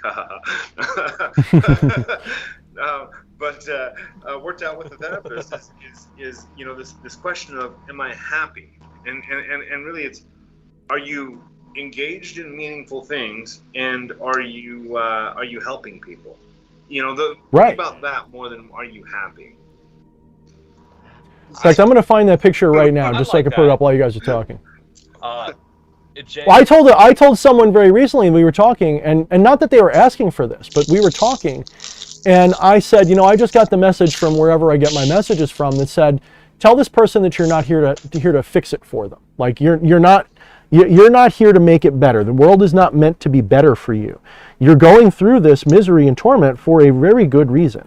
And if I deprive you of that, or you or seek to deprive yourself of that, you're actually making it worse for yourself. So I'm putting up the picture right here. What was the last picture? I didn't have no porn. Shut up now.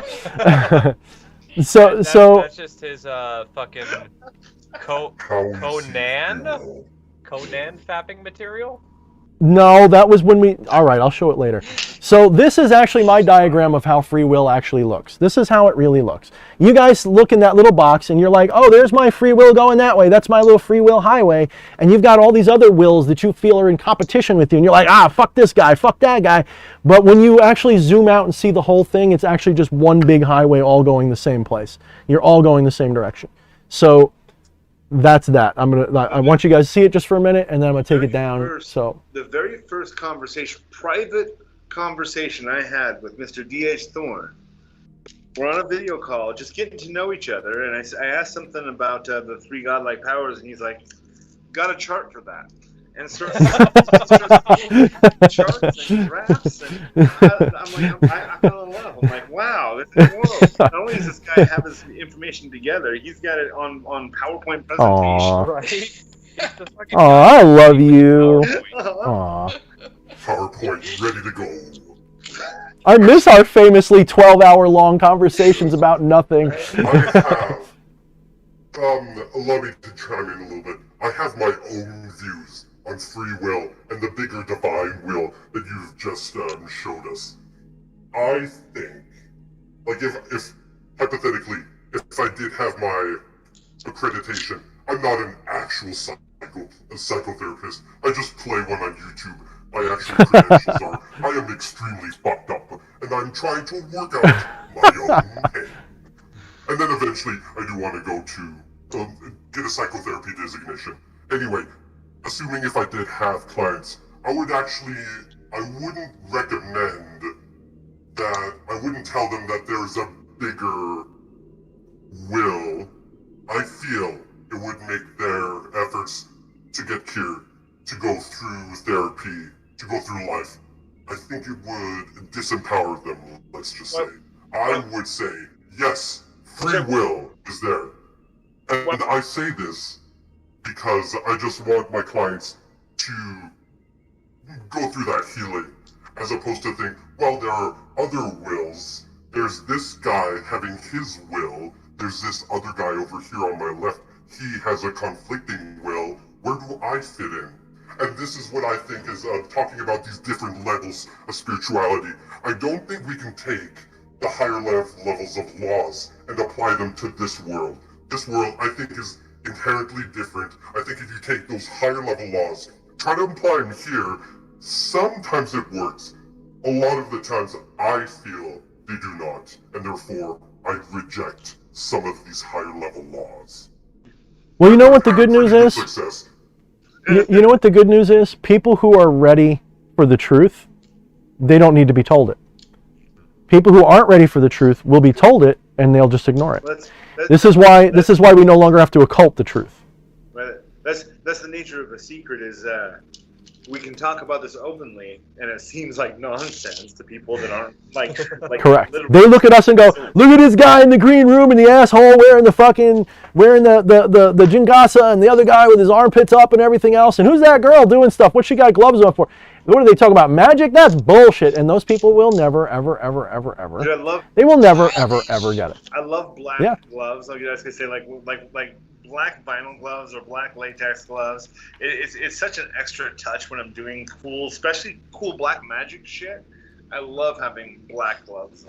Like when you put those ones on that look and feel like a condom. No. Hold them up, Camilla. Hold up the condom glove, the black condom glove. No, these are the good Go, in fact, do the thing. Snap it on. You look. old ones. These are the nice. Dr. Scully shit right here. That nitrite. Yeah.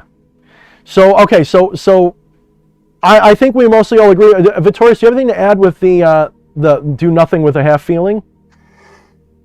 We can spend all night on it. When I see partial feeling, I have a very absolutist mind. So when I see 0.99998 of a feeling, I think that is a partial feeling. That is not a full feeling. I work very differently than other people. I could go on another podcast. If you have me on another separate episode, I'll go dive into my origin stories. Well, I definitely want to have you. Unprofessionally. Sorry, if you let, I'll just finish this one point. Oh, okay. So when I see partial feeling, I tend to take things really literally. So if it's a not 100% feeling, then it's gone.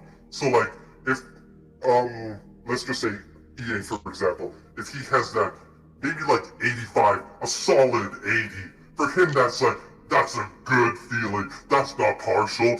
That's a full feeling. Whereas I have like a different person, different mindset. I would see that and be like, that's obviously a partial feeling. I could go into mathematics. I have a very mathematical brain in that sense. So I see that you know what I'm saying. Well, So what it do would you- have to take me a lot of meditation on that. And I think that people only have three numbers. Out your own crap. That's what I will say about that. People only have three numbers, 0%, 50%, or 100%. They really only see things in those three shades.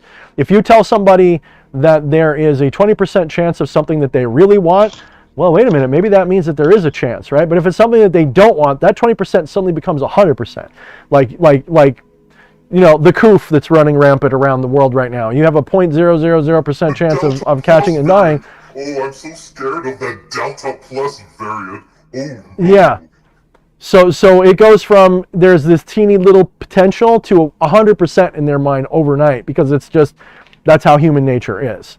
But then it's the other way around. There's people who go the other way, where equally as ignorant is to go, well, there's only a 0.00% chance, so I am completely going to wear the balls on the outside of my pants and not worry about it. And then womp, womp, womp, womp. Now they're the ones who catch it and get fucked up. You know what it is about that?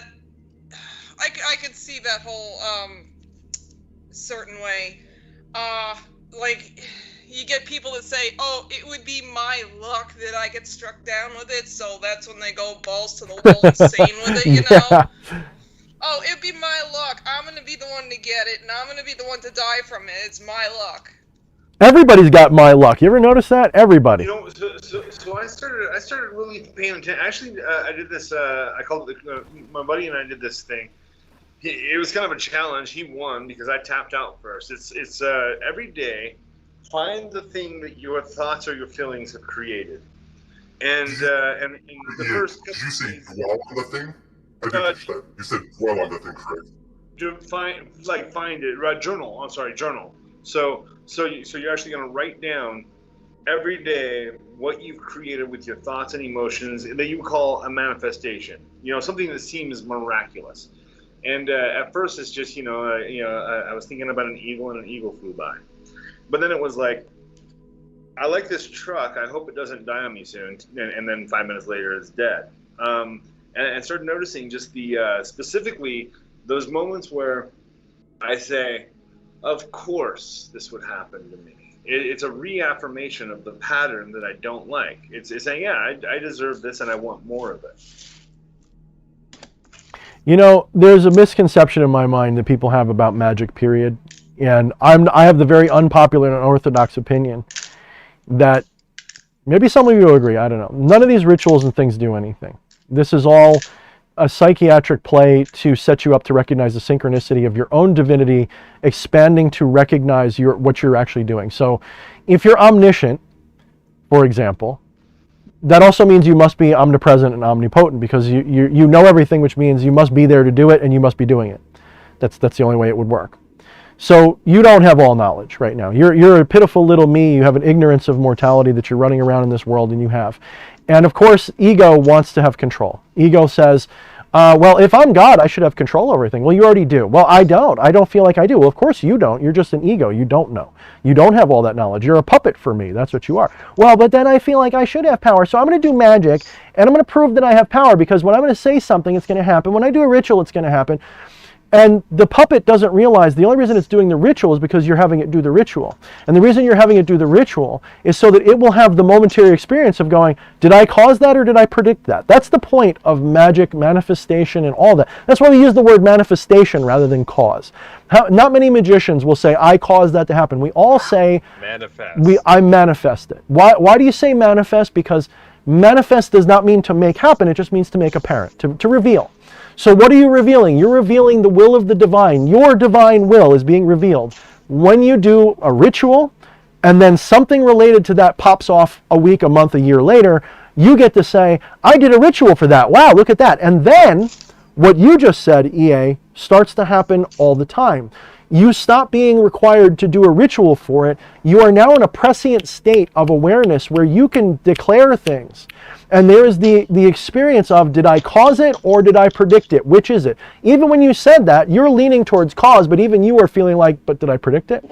Which one is it? And you start realizing that, like, so when you look into all of the legends of the center eye, the third eye, the dragon's eye, this wasn't an eye that perceived, but by perceiving creates. And so the thing that you see and the way that you see it is real. It is your reality. This is one of the things that I think makes me spectacular doing consultations is I'm able to step into people's realities. And somebody dealing with anybody who's having any kind of problem at all, I have to first understand and speak the language of their reality in order to even help them. You did it for me without even meaning to do it, dude, because one day I was down and out about politics, and you said something to me that I knew, but I had forgotten for a minute, because, you know, when you're feeling depressed about something, you forget your true nature. And I was feeling down and out, and you said, well, why did you make it that way? And it wasn't something that I had any personal control over, meaning you knew where my brain lives. And you were reminding me, yeah, but you're God already. You did it already. Why did you make this world the way it is right now? You said, why did you cause this? You might not remember, but it was in a text. Yeah, and it was one of... Well, and so all right, so I'm going to just segue that right in here, because actually this is perfectly juxtaposed, because you are the creator of all things, but rule number 4 here is think lightly of yourself and deeply of the world. And so it's like be amazed by your reality, but don't think that much of yourself. But then at the same time, understand that you are the creator of it all. That's an intense juxtaposition. It's an awesome juxtaposition, because I would be convinced that he probably, being in that culture, had at least a rudimentary understanding of those Zen principles. But yeah, go ahead, Fleshy. Yeah, no, that's pretty. I mean, that is that's a hard one for me. Become a living God, and it is that even that there's an empowering thing. When you're standing in the ritual circle, you're centering yourself in reality. And the way I like to see it is everything outside of that circle becomes Play-Doh, and it's going to reassemble itself in some pattern. It's all being assembled, but what's important is what's going on in the center of the circle. You are the center of your reality. I'm very much an egocentrist. Let me ask you a question. EA. You know what? I'm going to jump in. Okay, just remind me, I have a quick question for him. Yeah, absolutely. So, real quick, Patchwork has a super chat. He says, oh, cool. The real magic is internal. Oh, we love you, Patchwork. We should bring him on just to say hi to EA. He's never met EA. Oh, thank you, dude. Was that a super chat? Did I hear a super chat? You did. Call Clowneck up. He's got to count the Monets for me. He's got to count my Monets. But specifically what I wanted to say with that is what it seemed like you were pointing at, EA, is,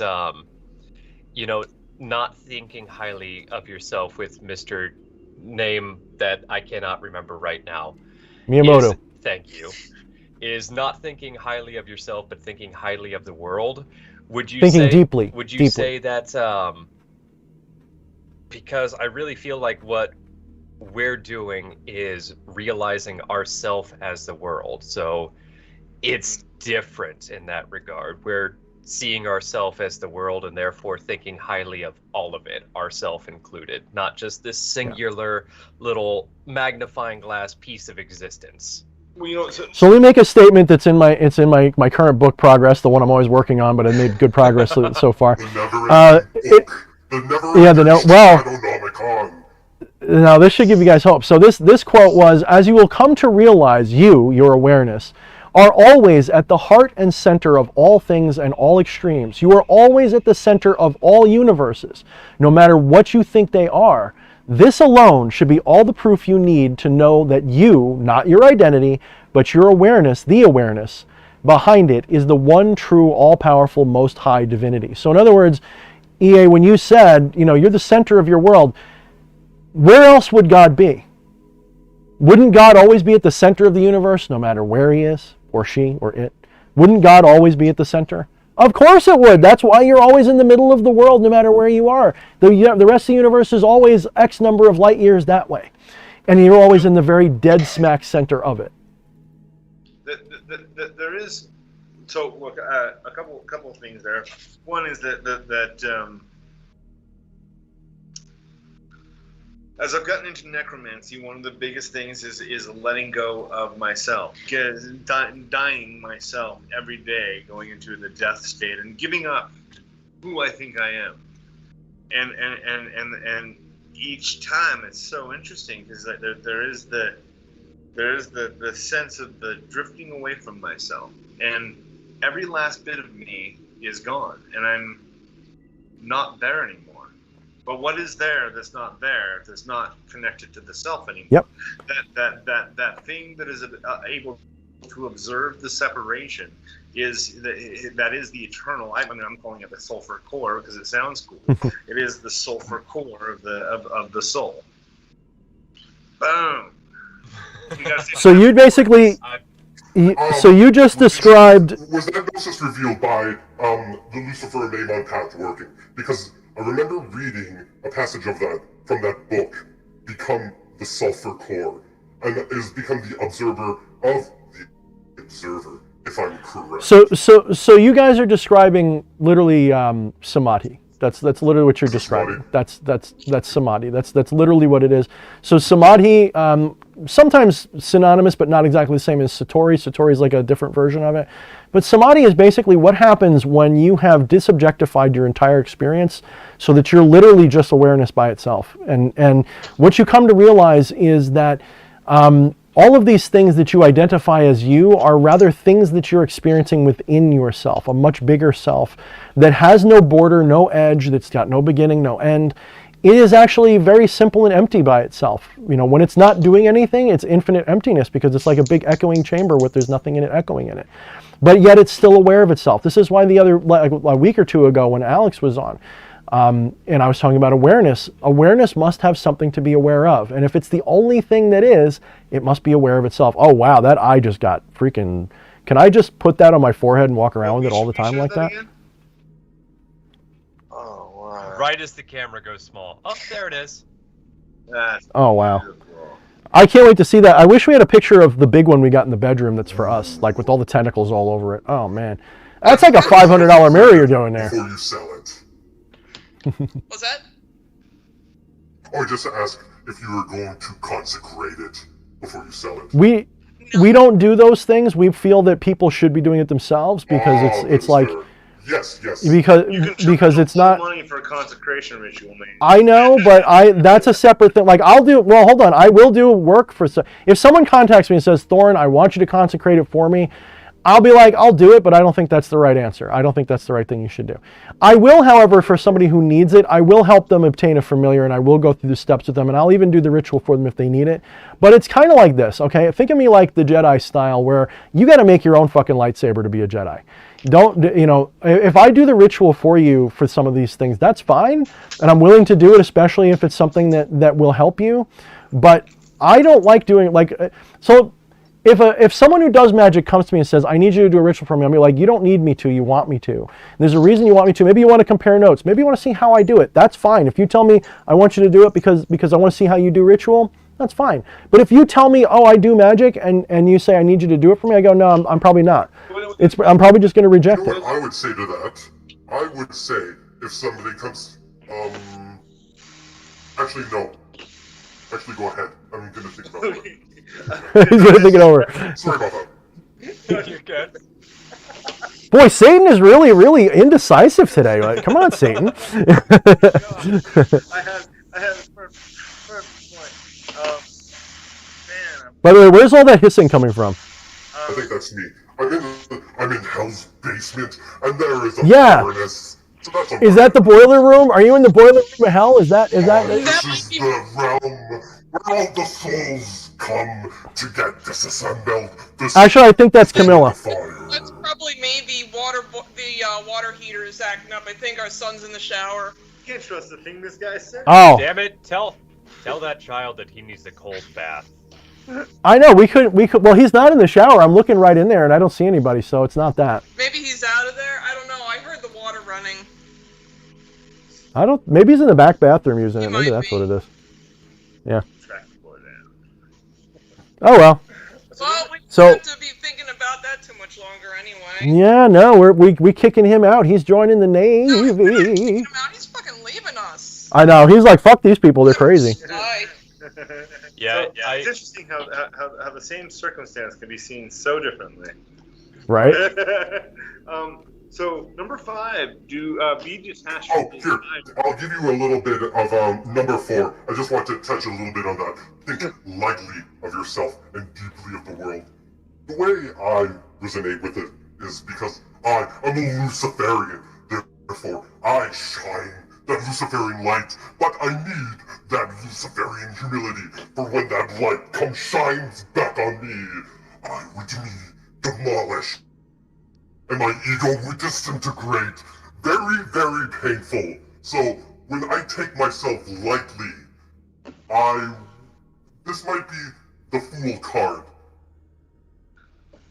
Well, it's like we say, Fleshy, never take yourself more seriously than your enemies do. Sorry? Fuck yeah, dude. It's like we always say here on the show, never take yourself more seriously than your enemies do. Yes. But, I'm an enemy of humility, well, at least false humility. Real humility is not a problem. Nobody has it, though. Everyone who goes, I'm so humble, they're full of shit. Oh, Anybody who says humble yourself, they're full of I'm the shit. most humblest guy in the world. Yeah. There is nobody more humble than me. And if somebody Anybody who says they're judges more somebody humble based than on me, humility, I'm gonna kick the crap out of them. anybody who judges somebody based on their humility is usually very, very weak and fragile in their own ego. Yes. If somebody is truly, thing that we talked about. if someone is truly a jerk about their, somebody's telling me my mic is super loud. That's very possible. I don't know if I'm just going to talk a little less loud. I've been kind of, to me. yeah, but it might be getting boosted through the OBS. So I don't know. Maybe tune into that while we're talking and see if I'm loud. It might also just because I'm trying to talk too loud because that's what I do. Anyway, what I was trying to say was basically that thinking lightly of yourself, that can strike a little close to my I don't believe in humility stuff. But I would think that it's probably closer to that don't take yourself more seriously than your enemies do type of thought. That's all. Yes. So Yeah, it's that static. I don't know where it's coming from. That's still Camilla. That might be my laptop fan. Sorry. I just adjusted my volume, so we're going to see if that's a little better. I'll just let keep me it try on my end. I don't think it was coming from you because I could tell the static was coming through when your mic wasn't. The second point I wanted to make. So the first point was that as the observer of the separation. The second point, though, is that every time during the ritual and then when the thing that I actually wanted comes about in a way that every time I'm astonished and humbled by it. That there's a oh my God, wow, I can't believe this actually, whoa. And if you're not feeling that in your rituals, you're doing it wrong. Well said. Yeah. I mean, it is humble. Believe it or not, I do sometimes say, as much as I'm opposed to humility in a manner of speaking, I'm opposed to it. But doing what I do is very humbling because I have to realize, like, at first it's like it blows your ego up. When I first started doing this and getting successful at it, I mean, when I looked at my numbers the other day at my book sales, and I'm like, okay, considering, I mean, I do other things, not just the book sales, I made around over $30,000 in 2 years just selling the books by themselves, none of the other stuff that I do. So I'm like, holy crap, that's a lot of people who respect, I'm not saying that just, I mean, I'm saying it to brag, but that's a lot of people who are willing to give me money sight unseen and just take my word. I bought all 3 of your books on Kindle. Yeah, that was all your money, right? It was all the people in hell had to get it. But that's So I'm sitting here looking at that, and it's so humbling because then I'm like, I look at Become the Maelstrom now, and I go, I fucking hate this book. I got to do better. My next book's got to be better than this. I got to do so much better than this. And so that is. Can I get a refund then? I want nothing but 100% of your best effort. None of this partial feeling. I want 100%. So you literally I forget the name of this fella. He's got this really cool meditation app. Anyways, Sam Harris, boom. Listen to Sam Harris. He's got a really cool rap about free will that literally in every moment you are literally making the best choice you can. And, Sure. and so Yep. when you look back at Become the Maelstrom, you literally made the best book you can. And I don't resent it. But I look at it and I go, that brings us to, we're not there yet, but that's right on the list, is not to regret anything that you've done. Nope. That can be a hard one sometimes, but that's. So maybe what we should do, because we've got an hour left. We've got an hour left. We've got about an hour left. I don't even care about number 5. I'm not attached to it. Oh, yeah, you know. So we've got about an hour left. So let's do this. And I think Let's talk about number 5. bullshit. Let's talk about number 5, but Yes. we're gonna have to pick and choose them now, because I think we're gonna have to just run through them quick for the next hour. This is gonna So- have to be a 2-parter or something. It's gonna have to be like a 5-parter at this rate. Netflix series and shit. Yeah. So let's do a couple of them. But let's let Victorious talk about number 5, and then we'll each take one that really hits with us. In fact, I'm claiming number 17 is the one I want to talk about. Okay. So everybody Brave of you everybody to assume pick we're gonna one. Get that far.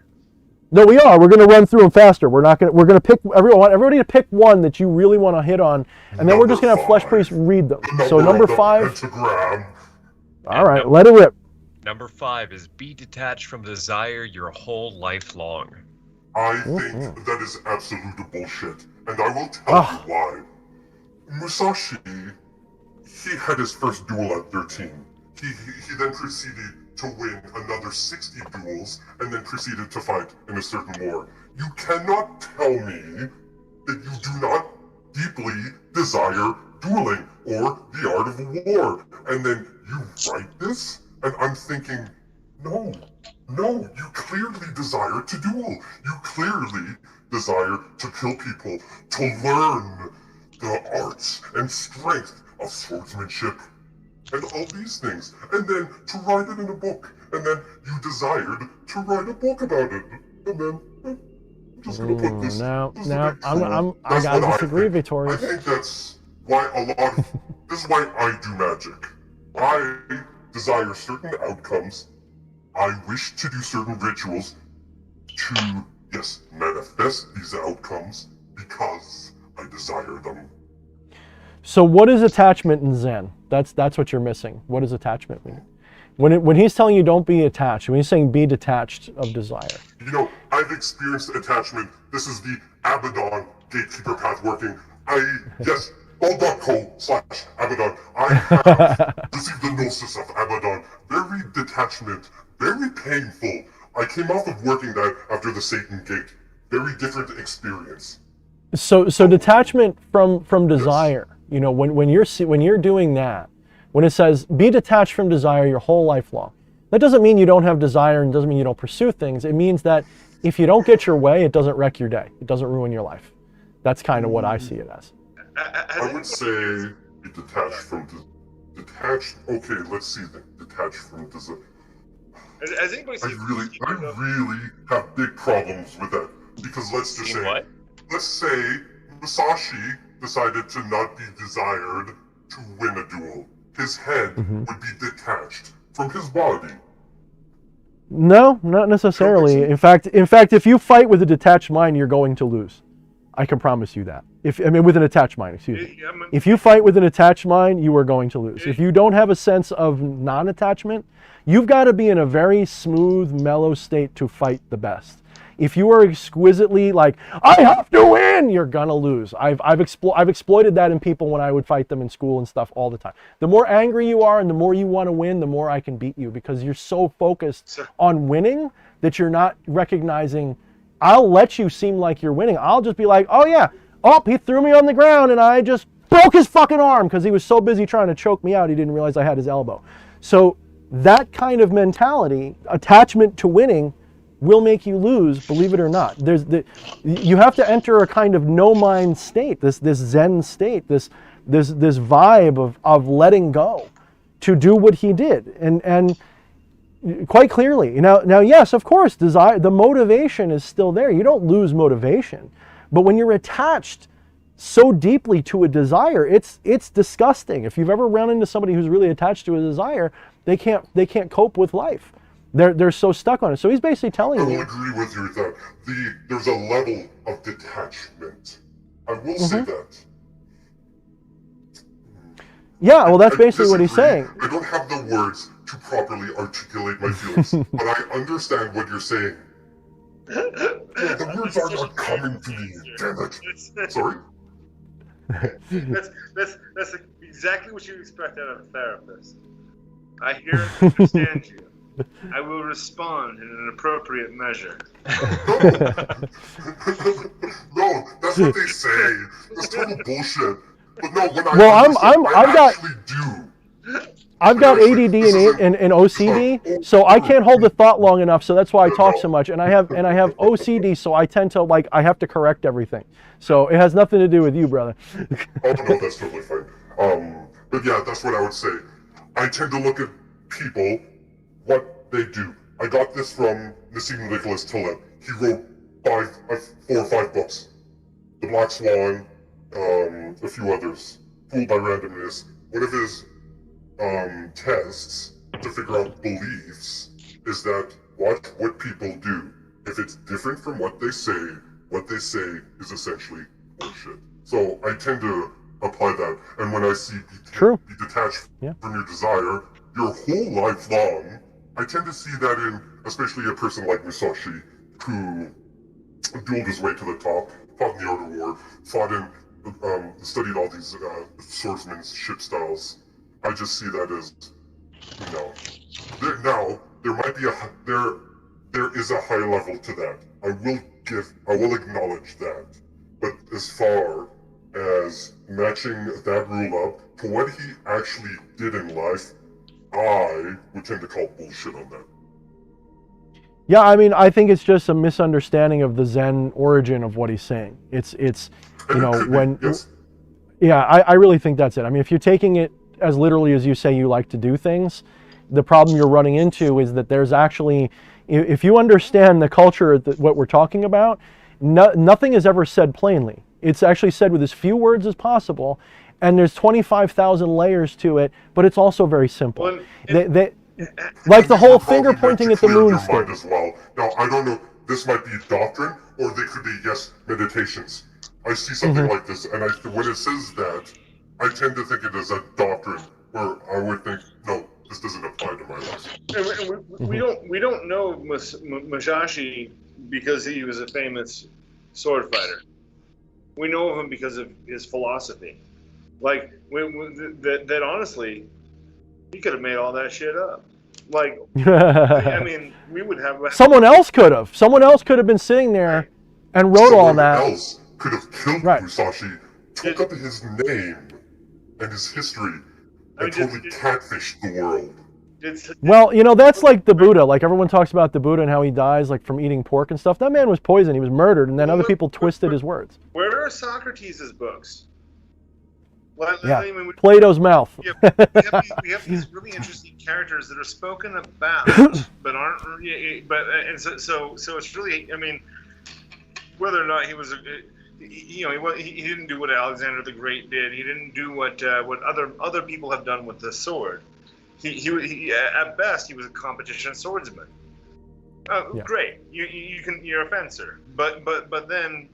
You add the level of the philosophy on top of it, and it's like, whoa. There's something else here that is part of that. And no doubt you created this philosophy based on that erudition, based on that practice, and based on that swordmanship. This is absolutely not to invent. You know what I'm trying to say? As well as his... what I'm saying is to, try to compliment what you're saying. Does that make sense? As well as his Buddhism, his Buddhism played majorly into a lot of the. I mean, it's not even just trickled, but it is the central theme of Book of Five Rings as well as Dokkodo. Mm-hmm. And again, you have to remember the all of this comes from India, all of this comes from China, all of this comes from that Silk Road traveling of the same ideas. Buddhism technically is older than Advaita Vedanta and all these things. This is, all of these ideas though are born of that same Vedantic non-dual origin story, if you will, the Upanishads and the Vedas. So the Japanese were absolutely enamored with Chinese philosophy and Taoism. And so a lot of that is borrowed from Lao Tzu. That's really Lao Tzu and Sun Tzu. So you can't even properly say, like, my social studies teacher said once a long time ago, they said that, Japan doesn't really invent that many things, but they take ideas and they perfect them. That's what they like to do as a culture. I don't know if that's what everybody would agree with, but that's what, my social studies teacher said. When I was doing manufacturing, that was it was the Toyota model that we were actually looking at, because Toyota had taken what Henry Ford did and perfected it. That's exactly what they did, and so that is like the lean manufacturing model is Toyota's model. Yeah, exactly. Wow. All right, so let's go. Who wants to get the next number in? But let's have Fleshy read up to that. I think this is all yay right here. Do not regret what you have done. I know you were chomping at the bit for this one earlier. Yeah. No, that's it. I know he's got the tattoo that says "No regrets." Right. I actually knew a guy who had in bold letters "Redemption" across his chest. Redemption. What did he have? Sorry. Redemption. It meant it would be redemption, and he spelled it wrong in his script that he gave his artist is the story. Nobody caught that. It's amazing, but yeah.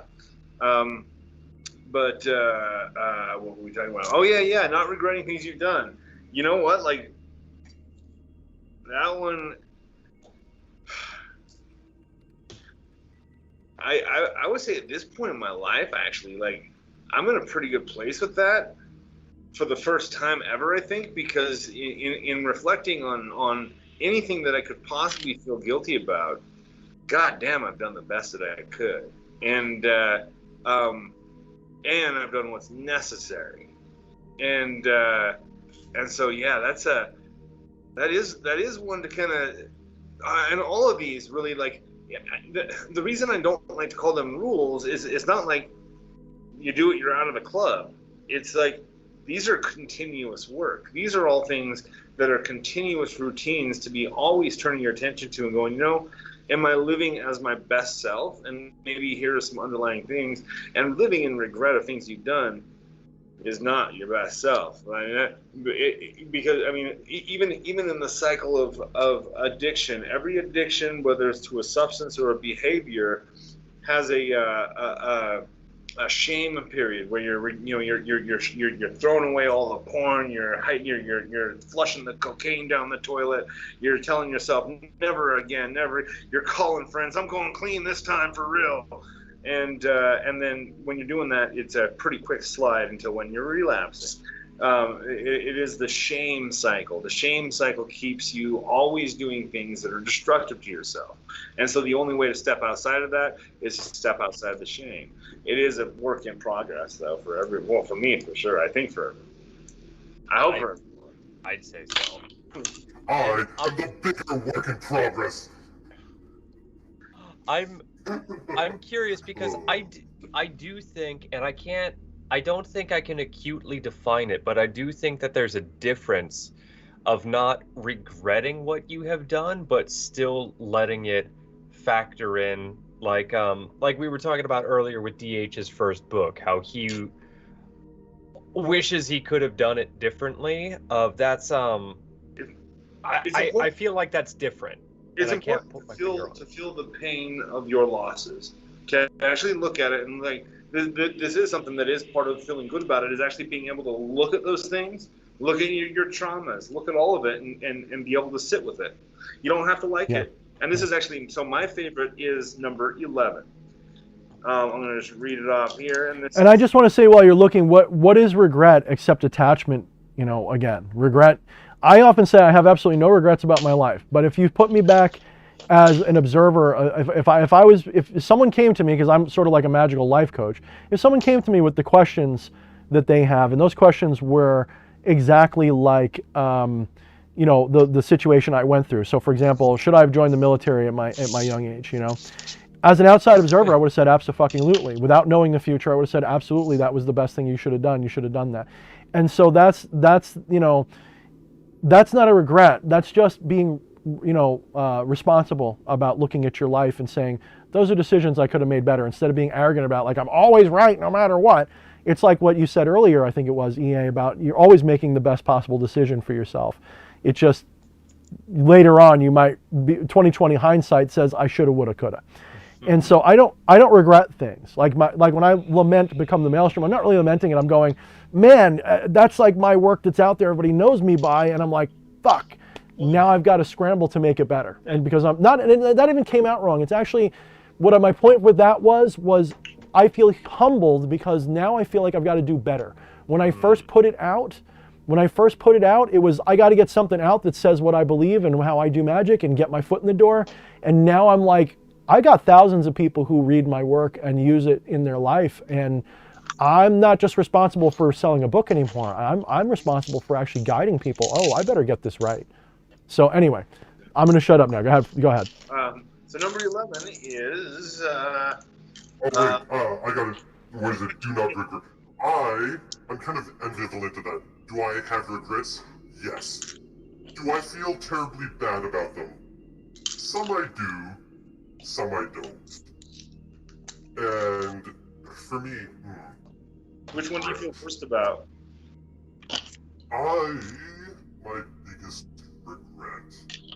My biggest regret. It's a very personal issue that would reveal my identity. But I do feel regret about that. And it's an interesting type of... burning down the orphanage like the rest of us. Oh, we'll go with that. Yes. Yes. Metaphorically speaking. Assuming I did burn down an orphanage, I would have been, say, maybe left alone to more of my own devices in a different situation. Yeah, you could say stood up for myself a little bit more. Yes, if I did burn down the... Oh, this sounds so morbid. Yes, if I did burn down that orphanage, I could be on a different path, but I could be, let's say, more assertive in life.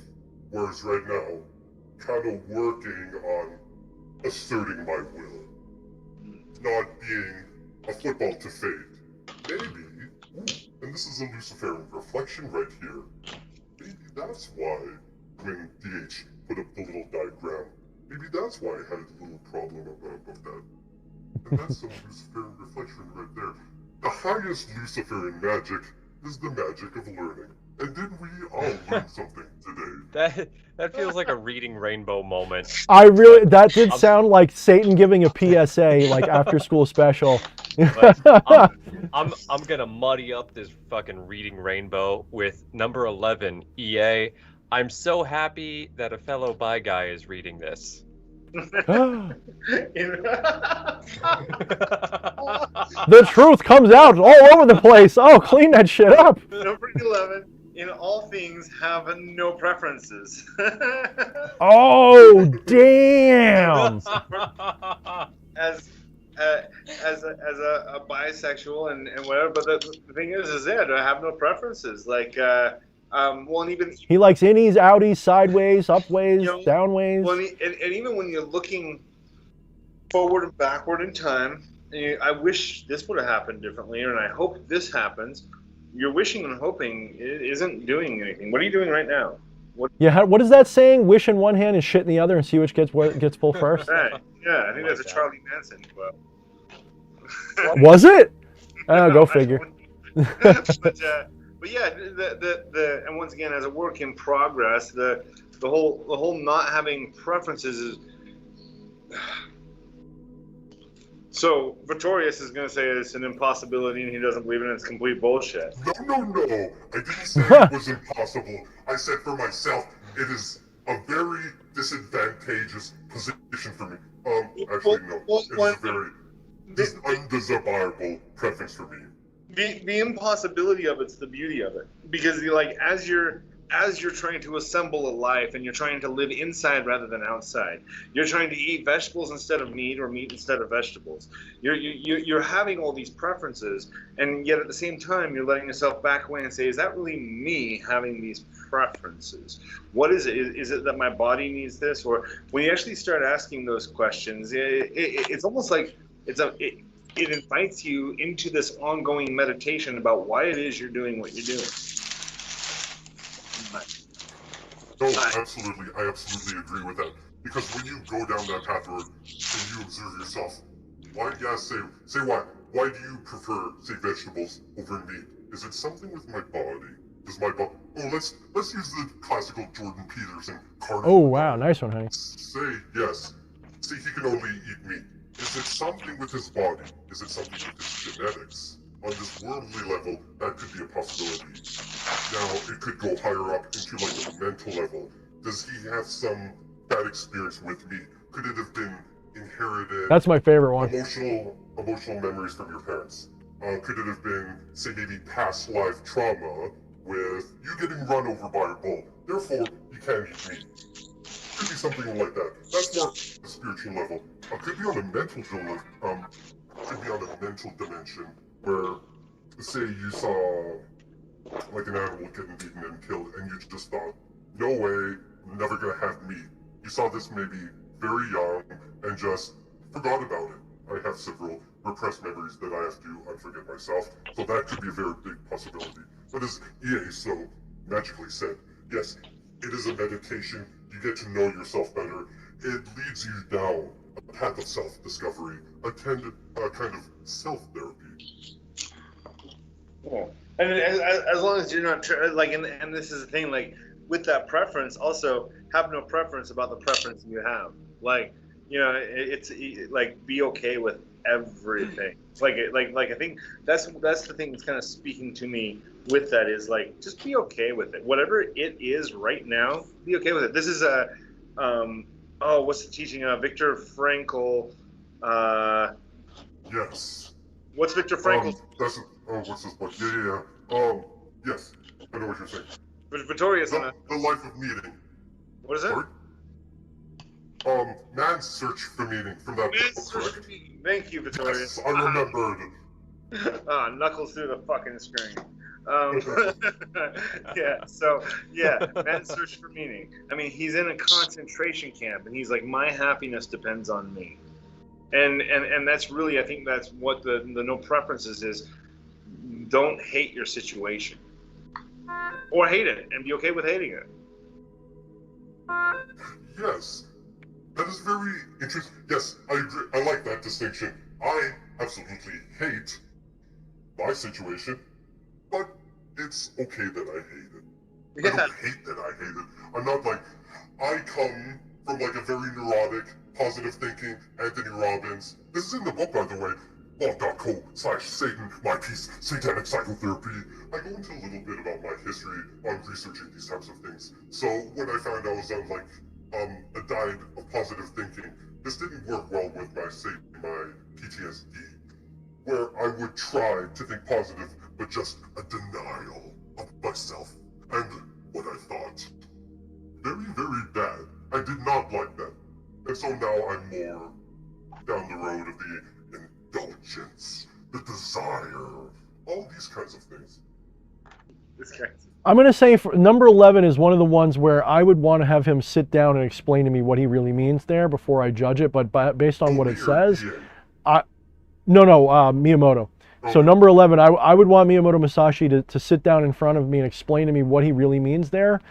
Because if he means what it says at face value and it's not some kind of Zen koan hidden meaning thing, my argument would be that that's too aesthetic for me. Like I get asceticism, I get it, but it's not. That sounds too aesthetic, and it may simply be maybe what the hidden real meaning behind that actually is not don't have a preference, but rather don't have such a preference that you can't enjoy what you actually have. Like if I go to a restaurant and they don't have the kind of tea that I like or something, just because I have a preference for it doesn't mean that all tea is going to suck now. So maybe that's the hidden meaning. I'm being generous though. I don't know what his meaning really was. You know what it could mean, DH? Musashi, when he would duel, he would explicitly say, don't have preference in weaponry. Because say, if you trained all your life preferring a longsword, then you could be in a duel with a spear. No. He specifically says that at a range, use a bow. At a longer Yeah. range, use a spear or a halberd. At a shorter range, use this. Inside of a room. Yeah, don't prefer the sword so much that you get shot full of arrows when you should be shooting back with a bow. There is that. He does say not to be emotionally attached, not to grab the katana because you love the katana. Grab the tool that's needed for the job. So in that, Victorious, you are correct. And everything else, you're wrong. Dude, I want T2 Blade and Cloak. I really want T2. Oh my gosh, you have no idea. Marion Eisenberg just shared the love with us. I'll let Fleshy do his job. Marion says, corny as it is, feels like you guys are right here chilling with us, true magicians. And that's so I'm going to make a preliminary announcement. I can't, this is pencil, get your calendar and put pencil on it. And just like circle like the fall. And write somewhere all over that calendar on the fall, have it say D.H. Thorne wants to have some kind of a physical meetup in either Manhattan or Philadelphia in the fall. So circle the entire 3 months of the fall and just put D.H. Thorne's fall, Save the day. New York or Philly, because I fully intend, I just gotta figure a few more things out. I might announce it in a month if I'm gonna do it or not, or less. I want to get it so that a lot of people can come. The more people, the merrier. I want to make it so that I might even do a GoFundMe for it so that we can actually get a venue, even if it's just a small little fucking, whatchamacallit, a karaoke joint or something that we can get the big room for. And just have a literal black magic meetup for Thorne and friends. Anybody, Fleshy, if you can make it. EA, if you can make it. Victorious, if you want to make it. Everybody, anybody who wants, even if only 10 people show up, I don't care. I want to have a meetup, and I'm gonna bring a weapon, and we're gonna do it in Philly so I can bring a weapon, because I don't know, half you motherfuckers are nuts. Suddenly that sounds like a fucking threat, DH. No, because I don't trust people, man. Y'all crazy. I'm gonna bring a weapon or something.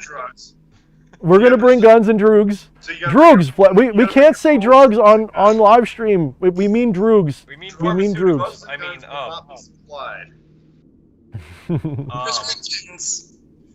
well, while you're making an announcement, I'm going to move to the next one, but I'm also going to say that for those of you watching, tomorrow night we're planning a hangout night, and for those of you on the Discord, you can join with that little link up above my face right now.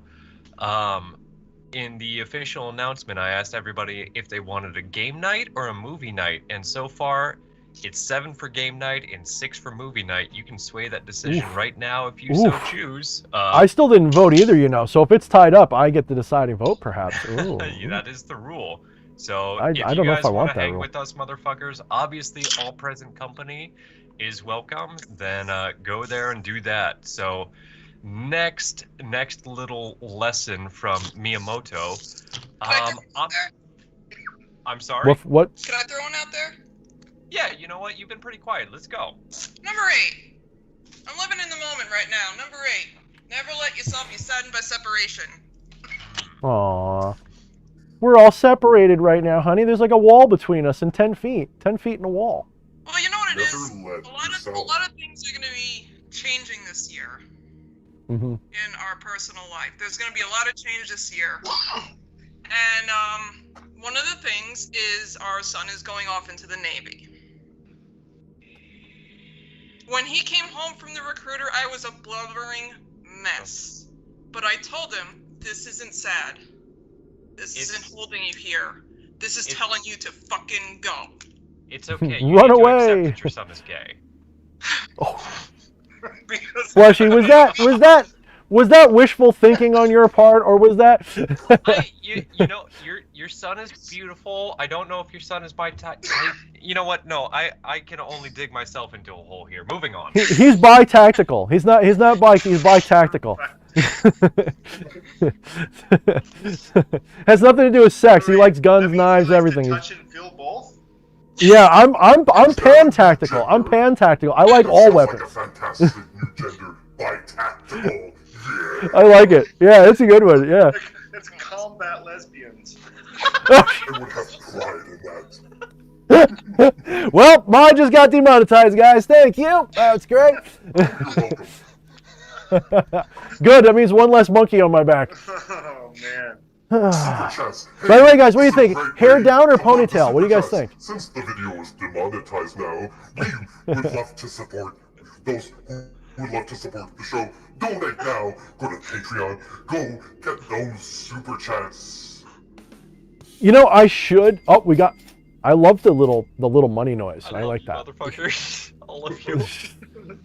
You can always support DH Thorne at becomealivinggod.com. He basically works for me. You guys know. I love that people think that, dude. That's so hysterical. He's like, oh, you're just after EA Coetting's money. I'm like, ask him yourself what I think of that one. You actually said it perfectly, I think, a couple weeks ago in a chat. You're like, it's like EA says, it's like we take the same $200 and we just pass it in a circle.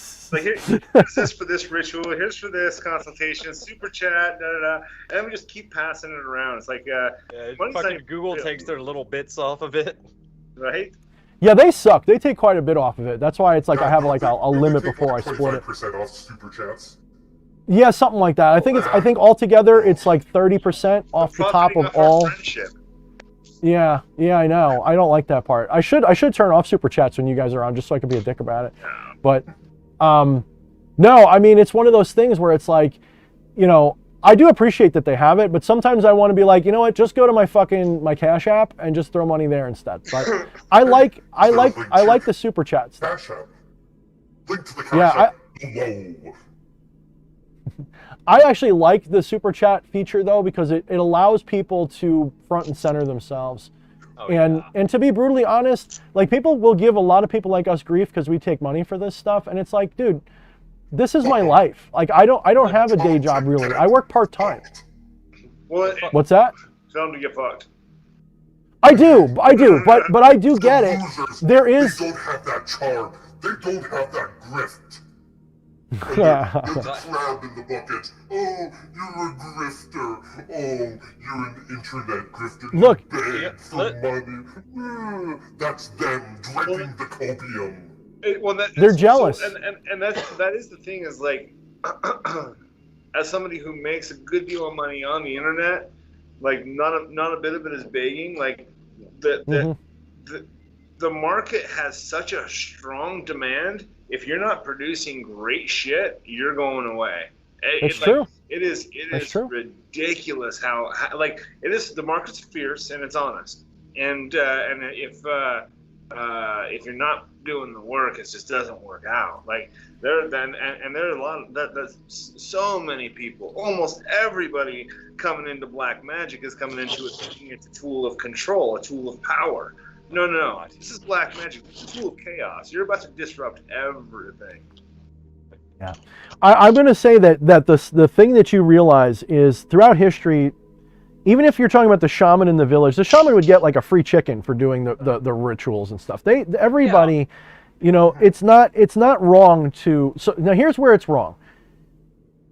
When and if I create content because I think it's going to make me money only, like, I don't really care about it, but it's just to make money, there is a line that I won't cross there. Like, up to a certain point, I don't mind. Like, I go, okay, people are really digging these mirrors, so we're going to do the mirrors, or something like that. That's fine. That's supply and demand.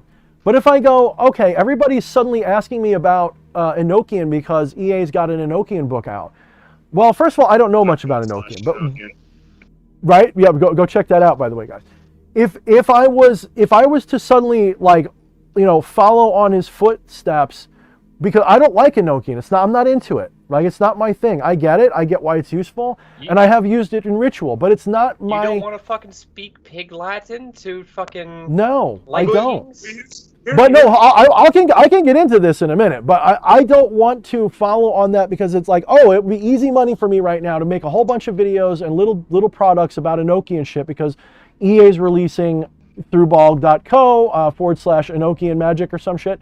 If you go there, you'll find a cool book. But I could be nipping at his heels and do that. But you know why I wouldn't? Because I'm not into it at the moment. That's not what I'm motivated by. In fact, so you could say, DH, you are not depending on a partial feeling. That partial feeling. And Application I got a partial theory. feeling to that. I don't think I'll riff on that.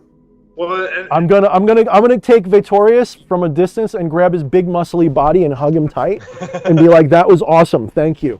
You know, and here's the thing. Kettlebells today. Fuck yeah. You know, and Enochian, actually, I did learn some useful stuff by looking into Enochian and the phonetic sigil script that I use. The way I'll make a sigil, then take the letters that you use to make the sigil, and then use the phonetic sounds of it, almost like you do with Hebrew, and make those sounds is very powerful. And also making things with Enochian words does have an oomph to it. I'm not going to lie, it really does. So that's all I'm going to say. But I would like to plug the Enochian book for Bog one more time, guys. Check it out. EA, tell us the link. Yeah, tell us the link. Ball.co/Enochian. That's it, right? Ball.co/Enochian. /Enochian. Yeah. No, so the beautiful thing is we're not supposed to be overlapping realities. We're supposed to be puzzle pieces that fit together. It's if every god in the on Mount Olympus was the exact same god, they're all the sky god. No.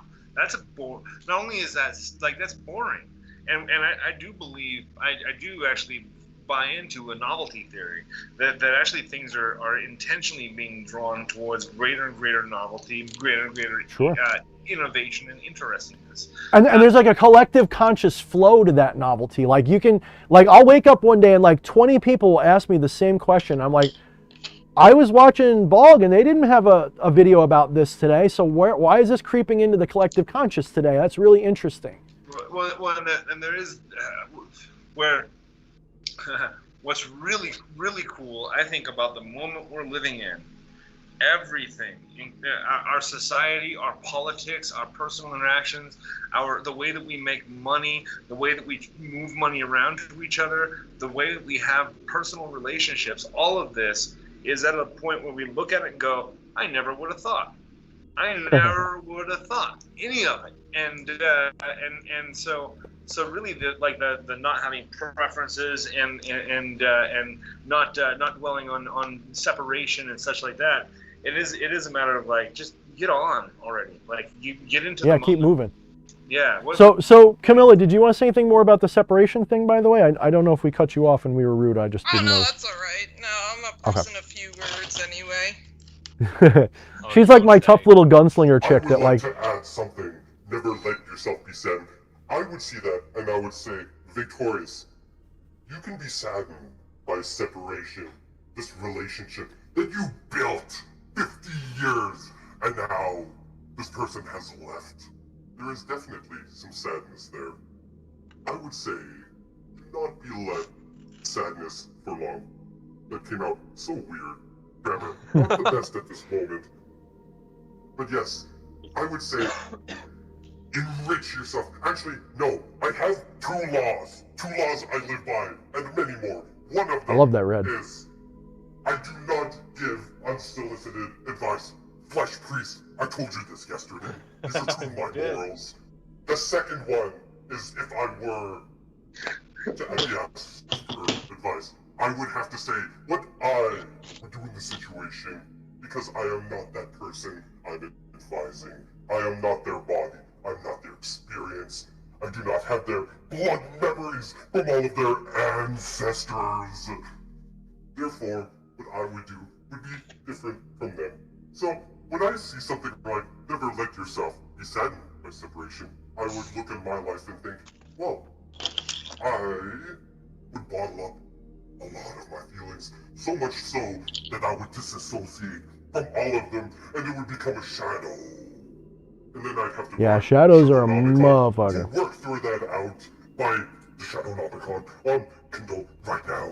But anyways, I would see that, and I would say, Victorious, you've bottled shit up for so many years.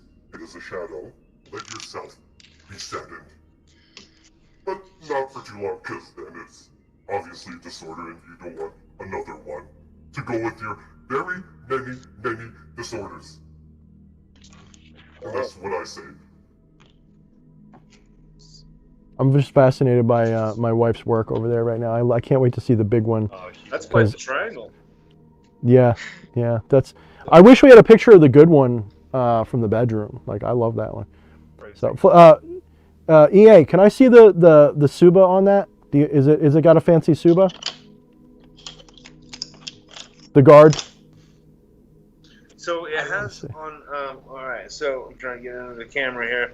So it's got a motherfucker. Let me see if I can. There All we right. go. So that's a I believe that's a rabbit. So I'm going to help you out. Before you say anything else, I'm going to help you out. When you get that rewrapped, get some clear lacquer and spray it so it doesn't slip. Somebody either didn't do it right. That's your practice too. This is my first one, so it's I am trashing. Kind of dinky. You can see it's got a good nick on it. Yeah. Okay. Yeah. This is my trash sword. Okay. Good. Yeah. No. I'm gonna destroy this one before I spend. I'm looking at a couple that are. You can go as high as a couple $100,000 for one goddamn sword. Sure. I'm not. Yeah, I wouldn't. No. The most expensive one I have is about $3,000. Right. So I wouldn't go. I wouldn't even do that. But I don't love this. One I bought was 500 only. So this. Honestly, for $400 or $500, you will get such a kick-ass sword. You will be very happy. If you need some places to go to get one, please let me know. I have every connection. I'll hit you up for sure. So what I don't love, because I don't understand it's got a monkey that's a silly looking monkey. It's like Curious George on my fucking sword. Curious, I don't love that. And then a rabbit. A rabbit. I don't. Rabbit's actually badass in Japanese lore. That's a badass symbol, actually. Oh, is it? Okay, because I feel like both of them are making fun of me as I practice, as I train. Well, believe it or not, the monkey and the rabbit, that's actually very badass mythology for Asian stuff. You're actually, that's almost like imagine a fox on steroids in some ways, and the rabbit's actually a thing of prosperity. It's actually two very, very lucky symbols and powerful symbols. All right. So you're not actually. It's not a bad thing. It's what the algorithm of Amazon decided I wanted most. Mm-hmm. So. Yeah, some people are saying cast Hanway. I actually disagree a little bit with Hanway. Hanway can be good. They tend to be a little overbuilt. Like they tend to be a little bit. Not overbuilt in a good way. Like they're too bulky. The handles are a little bit too much like an axe handle or something. They're not really my favorite. And I agree with Blade and Cloak. Functionality is better than display. I don't like display swords. I want them to feel like butter. I want them to be perfect in my hand. This one's my preferred sword, and I got it. I bought it. I can't remember Cult of Athena or somewhere that I got it from. Yeah, they're okay, but they did me wrong last time I used them. So okay, so I completely took down the pommel to the point that I could actually swing it freely in my hand because I've got big hands. I got mitts. Yeah, you did it wrong. I'm gonna be a dick. You know why it's wide? You know why it was wide like that? I guess you don't know. The reason it's so wide like that is because you're not supposed to swing it so it moves in your ear. It's actually meant to be pulled through. So I know it's uncomfortable, but it was meant to be like that. Yeah. You're waggling it, but even with that, I mean, because that's I got mitts and it was not hitting me right. So, but anyways. Yeah, it is uncomfortable. I don't like them. I don't like them. But there's a reason they were like that. That's the sword of your ancestors. Did you make that, or did you buy that?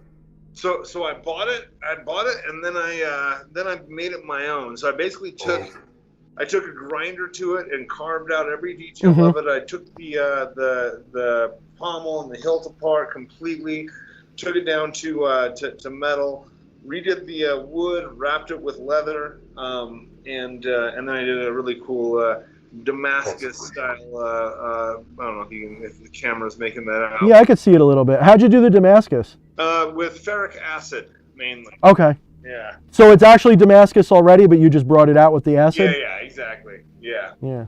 That's cool. Ferric acid's a bitch. I have some is it ferric acid? Yeah, I have some etching stuff.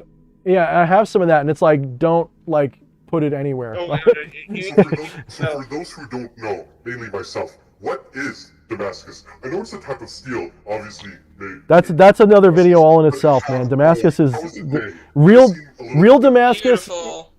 Real Damascus doesn't exist anymore. Not really anybody makes it. But Damascus.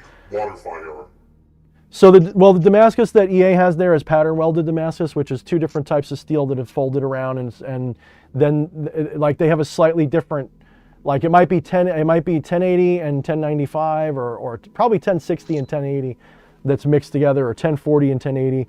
So they mix two different types. I don't know exactly which ones. Maybe Hammer and Forge might know, or Blade and Cloak. Somebody here is like, there's somebody who comments a lot. I believe that they know blacksmithing.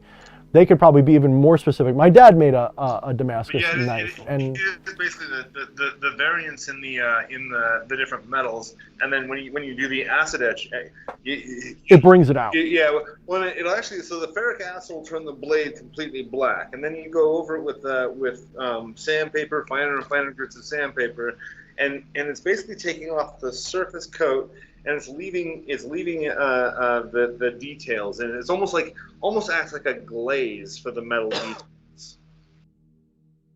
So Blade and Cloak's asking Sanmai 3 or Damascus. I mean, if you're talking about Sanmai, the steel that you get for a katana, traditional Japanese katana steel sucks garbage. It's total balls. It's like some of the worst steel ever. They had to make do with pig iron, and they basically had to carburize it and make it like extra carbonated. They were really good at it. Don't get me wrong. They're grandmasters of doing what they did, but they're literally making katanas out of the worst steel ever. And this is why they did all these processes, just to get it to a functional level. It's not even better. People are like, oh, a katana is so much better. They folded it 10,000 times. That's actually a sign that it was worse. That's actually what that is. And one of the things that you're looking for is the flexibility in a sword.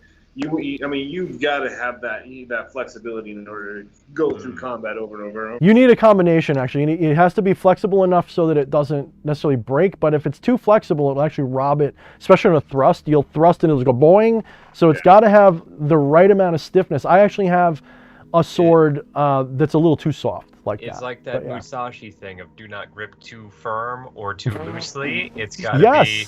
It's got to be right in the middle, and it's got to be based on what it's doing. Like different swords need different stiffnesses. I'm gonna take a moment to say that if you ever want to talk fucking blacksmithing and shit like that, my buddy who's in the Discord, Agent of the Gods, he's a jeweler. He's not a full-on blacksmith, but he knows what the fuck he's talking about when it comes to forging metal for that kind of thing.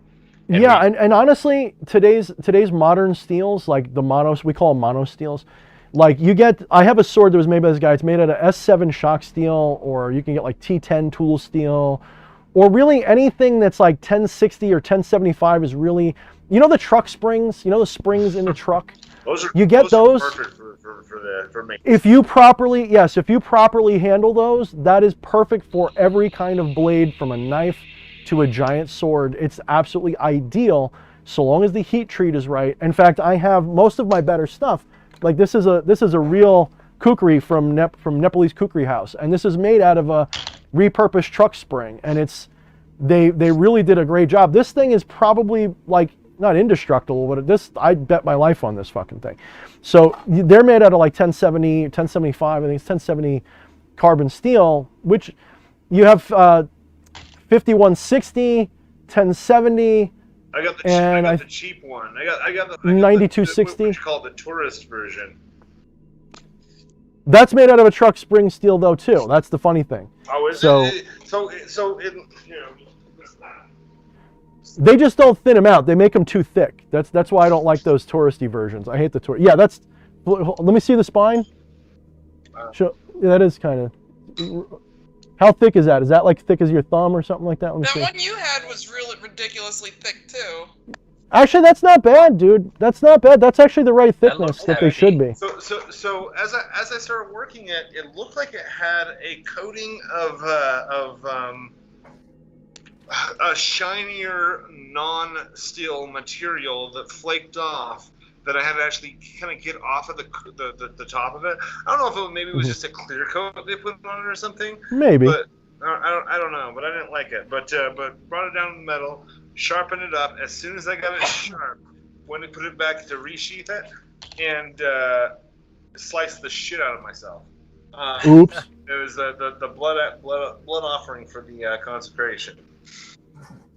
But actually, that one, I don't get any money from them, but Nepalese Kukri House is freaking really badass.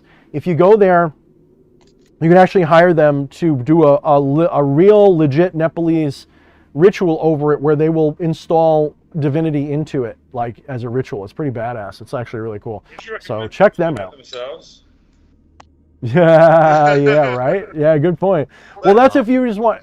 That's a different kind of ritual. I don't know nothing about that kind. There was something though, as I was looking for a new ritual dagger. It's I don't know the unconventionality of it or something. I don't know the shape. It just got me. It got me. I was like, this is my new thing. It is pretty balling. I don't know anything about the actual history of them. There's no way I would ever try to use this as a weapon. Why not?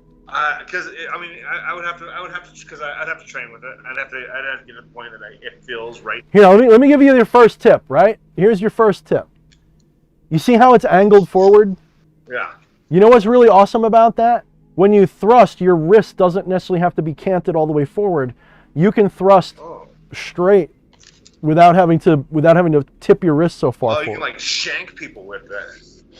Yeah, literally. You know, and there's a lot to. Actually, I love kukris for fighting. They're actually really good for fighting. They're like one of the best ones, believe it or not. Okay. But no, it was. I mean, supposedly used by multiple militaries for the Gurkhas. Yeah. The Gurkhas in particular are famous with those fucking things. Yeah. So The on Gurkhas, they're probably one of the most famous militaries in the world. They definitely have the respect of the Canadian military. I think probably. Yes, they do.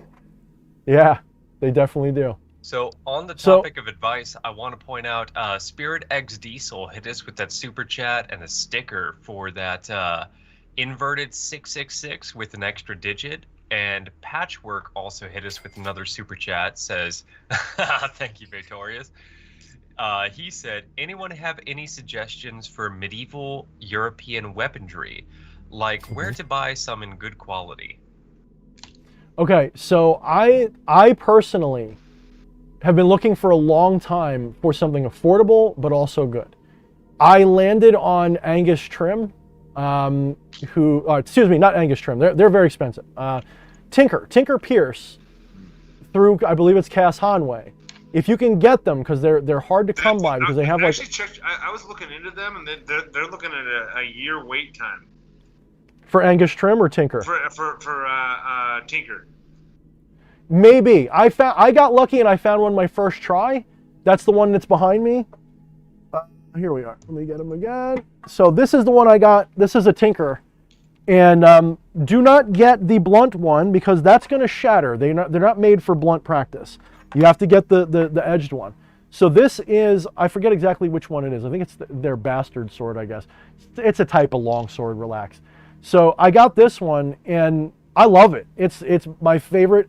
This actually is, I like it more than one that cost about $3,000. I like this one better. This is my favorite. When you train, are you training Musashi style? Are you dual wielding? I'm not into it. I have been, and it is it's as far as the actual meditational practice of going through the katas with two swords.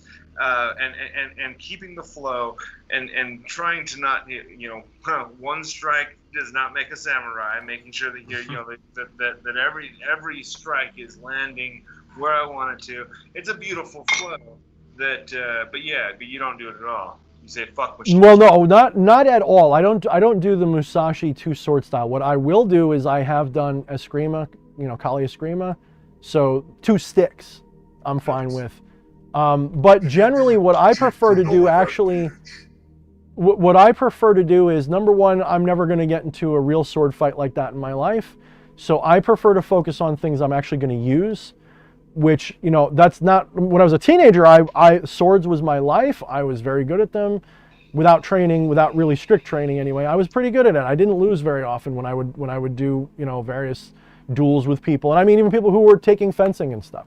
So I was pretty good at it. I'm not saying I never lost, but I was very good at it. But I learned that in real life, practicality is king. And in real life, something like a machete or smaller is way more practical in real life. So I've devoted the last 10 years of my training more towards knives and machete-sized swords.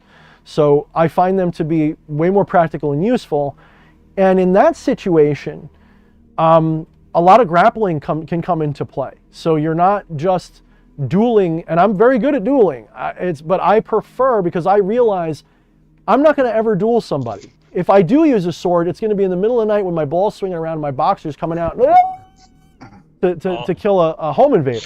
Okay, It's not. so It's for all of you who are interested in the meetup, and maybe if this sweetens the deal for the meetup, please make DH Thorne's dreams a reality and duel him at the meetup. The strongest So will I can survive. lose. Take his throne. take my throne. I will probably lose. I'm way out of practice on dueling, but Oh, you better practice. but no, now. for real. I just fucking sealed it in blood. So what I'm basically saying though is you know, I like to think about things that are going to be usable in the moment. So that to me is more important than a sword is now. Like that's also the reason why I'm not focusing too much attention on like an AR, an AK platform, because it's like I know I'm not going to end up using that in that situation. So just to stick to, I'm not gonna translate this message over to the AR because this will scare people with the AR. But with the swords, like the way I do see it, the practicality of it is in the moment that I am walking through a crowd and just hacking bodies to fucking pieces. Just anybody and everybody I see with swords in each hand. Like this is the practical end of learning these arts. So this is what I want you to do only grab the sword with what you with just said. intention. The way you grab the sword is with the intention to murder. So this is what I want you to do with that intention in mind. Yeah. Go get yourself a pair of pig carcasses. You live in the country, it should be possible. Get a pair of pig carcasses. Probably cost you $100, $200 each. Hang them up on a pair of ropes, and I want you to see what it actually takes with a real sword to properly cut without damaging your sword, without getting all fucked up. Let's do it. Really practice it, because until you to pieces, guys. hack a pig apart. Now I'm telling you, you're gonna find some interesting things out. Now here's the other thing you gotta realize. If you study the history of swordsmanship, just like you said, one sword cut, although that is the ideal in samurai mythology, the weeb stuff, in reality, you don't kill somebody in one shot. You don't even stop them. Swords actually have a very pitiful stopping power compared to like a shotgun.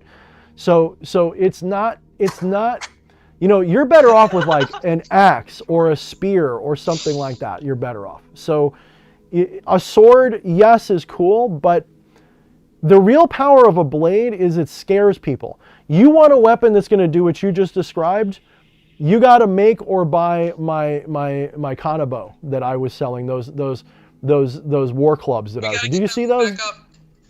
Did you see that one when I had it, EA? Did you ever see that thing? Where can a person find that? Well, let me go grab it, and I'm going to be off We can put that the one thing back for a up minute. for sale too. No, it's mine. I'll be right back. It's $300. Put it up. Well, you know what? While he's gone, I'm going to I'm going to whoop. This is me fucking wrangling these cats in. And I'm gonna say I'm gonna get back to Musashi's. I probably pronounced that right, I'm sure. Number 19, respect Buddha and the gods without counting on their help. I'm gonna just rewrite that a little bit and say spirits in general, which is what we're working with. You're not going to say the name of Lucifer? I We thought you were can going to say respect Lucifer. You won't say it. Respect Lucifer, but also that is a variable, and you can put any name you fucking want to in there. Don't take that as a fucking strict, hard and fast. That's loose. Whatever spirits you're working with, don't if you're approaching the spirits, there's that old adage of teach a man or fucking, oh my god, I'm stupid on You can streams. lead a horse to water? No, it's the teach a man to fish and man. feed him for his whole life. Sell a man a fish, and he'll be selfish. You hear me again, right? Or you will be selfish. Maybe? Yeah. You guys can hear me again, but you can't see me. I've never heard that side of it. Yeah, that's close enough. If you're It's a whole communist propaganda. oh you yeah that All right, can you guys hear me? I can hear you, DH. Okay. All right, cool. So I'll be right back. Okay. 1 second. That's part of my philosophy on it is that if you're approaching the spirits for like oh man, I really want this job, and you need to hook me up with this job, then you're fucking doing it wrong. If you're approaching the spirits with teach me how I can get this job, then you're already one step ahead. It's think of it no differently than you would your friend or your coworker, where if you ask them to fix my car every single fucking time, your friend is going to fucking hate you. And if you are that person that always asks fix my car, let this be your wake-up call, because your friend fucking hates you right now. Ask instead, will you please teach me how I can fix the car myself, so that I never have to call you again, and you will already be so many more miles ahead. That's an even more dick thing. Becoming independent. If I had a friend come to me and was like, I was gonna ask you to help me change my oil, but can you just teach me auto mechanics instead? Now that's funny that you say that, because sometimes like you're asking for something worse than it's like you're at like Fleshy, could you teach me all the programming that you've learned instead of just programming the app for me? Yeah, I think there is a difference. This is the thing, by the way, EA. In the Book of Mormon, that is a Book of Mormon sword right there. That is the sword of layman. Oh fuck! So that is badass. So that's where did you get that design? Did you make that? Yeah, I made it. This is actually when I was doing some initiatory work with the Oni from Japan. I was very interested in the Japanese demons for a little bit. And I started working with Shuten Doji and Ibaraki Doji and just preliminary stuff, just studying them, talking to them, seeing them around in my mind, and just kind of getting to know that vibe and really learning to appreciate it. And they have what's called a kanabo or a tetsubo. And it literally means like iron club or something like that. And there's a lot of misunderstanding. People think it's made out of metal because of that. What it really is, it's a Japanese war club. This is something that samurai would be using as part of a team. This would be the guy who, like, you're on the ground dying, they just boosh, and your head's like a cantaloupe. That's a brutal weapon. Dude, if I said, when I first revealed this on a live stream, the other one I had, I said, if I ever use this on somebody, justified or not, they'd put me in every jail in the country. Like, I'd have to go on a tour, and they'd be like, I'd spend a week in every jail in the country, because it's like, even if I was justified, because this thing is just. So is the feeling of that, the motion of it is, I mean, you've got to get some momentum going. It's a whack. It's kind of like when you're flying. Yes. But the beauty of a club is the whole thing is a weapon, and you can hold it this way and do short range stuff. You can use it like a staff, but I can also choke up pretty far and get a quicker motion out of it. And to be honest, the way this thing's made, I don't have to swing this with the same kind of energy as you'd think to hurt you a lot. I mean, even just a little tap on the head with the way this is, I would probably need stitches.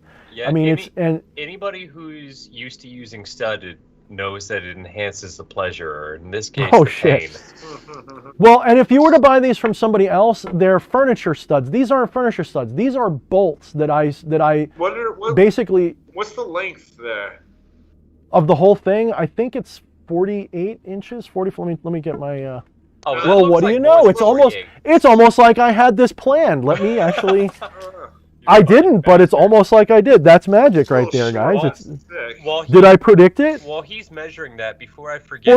47 and a half. 47 and a half. What was it? 47 and a half. 47 and a half. Okay. Well, hold on. So, and I did carvings on it. See? Nice little. I want to get all into this before I forget my fucking thought. What I wanted to expand on with establishing what I said with respect the spirits, but don't count on their help. Is I don't think you should ever, in a very practical sense, you should already be at least 3 steps into accomplishing it yourself, to where the spirits are only going to help out. The spirits should never be your fucking last resort. Like, oh no, if this doesn't happen, then it's just not going to work out. Fuck you. You have divinity within so- yourself. so- You have so the. I heartily disagree, sir. Really? Okay. Well, Yeah. I'm curious. Where is the disagreement? The devil is the best friend of the man with his head in the noose. Like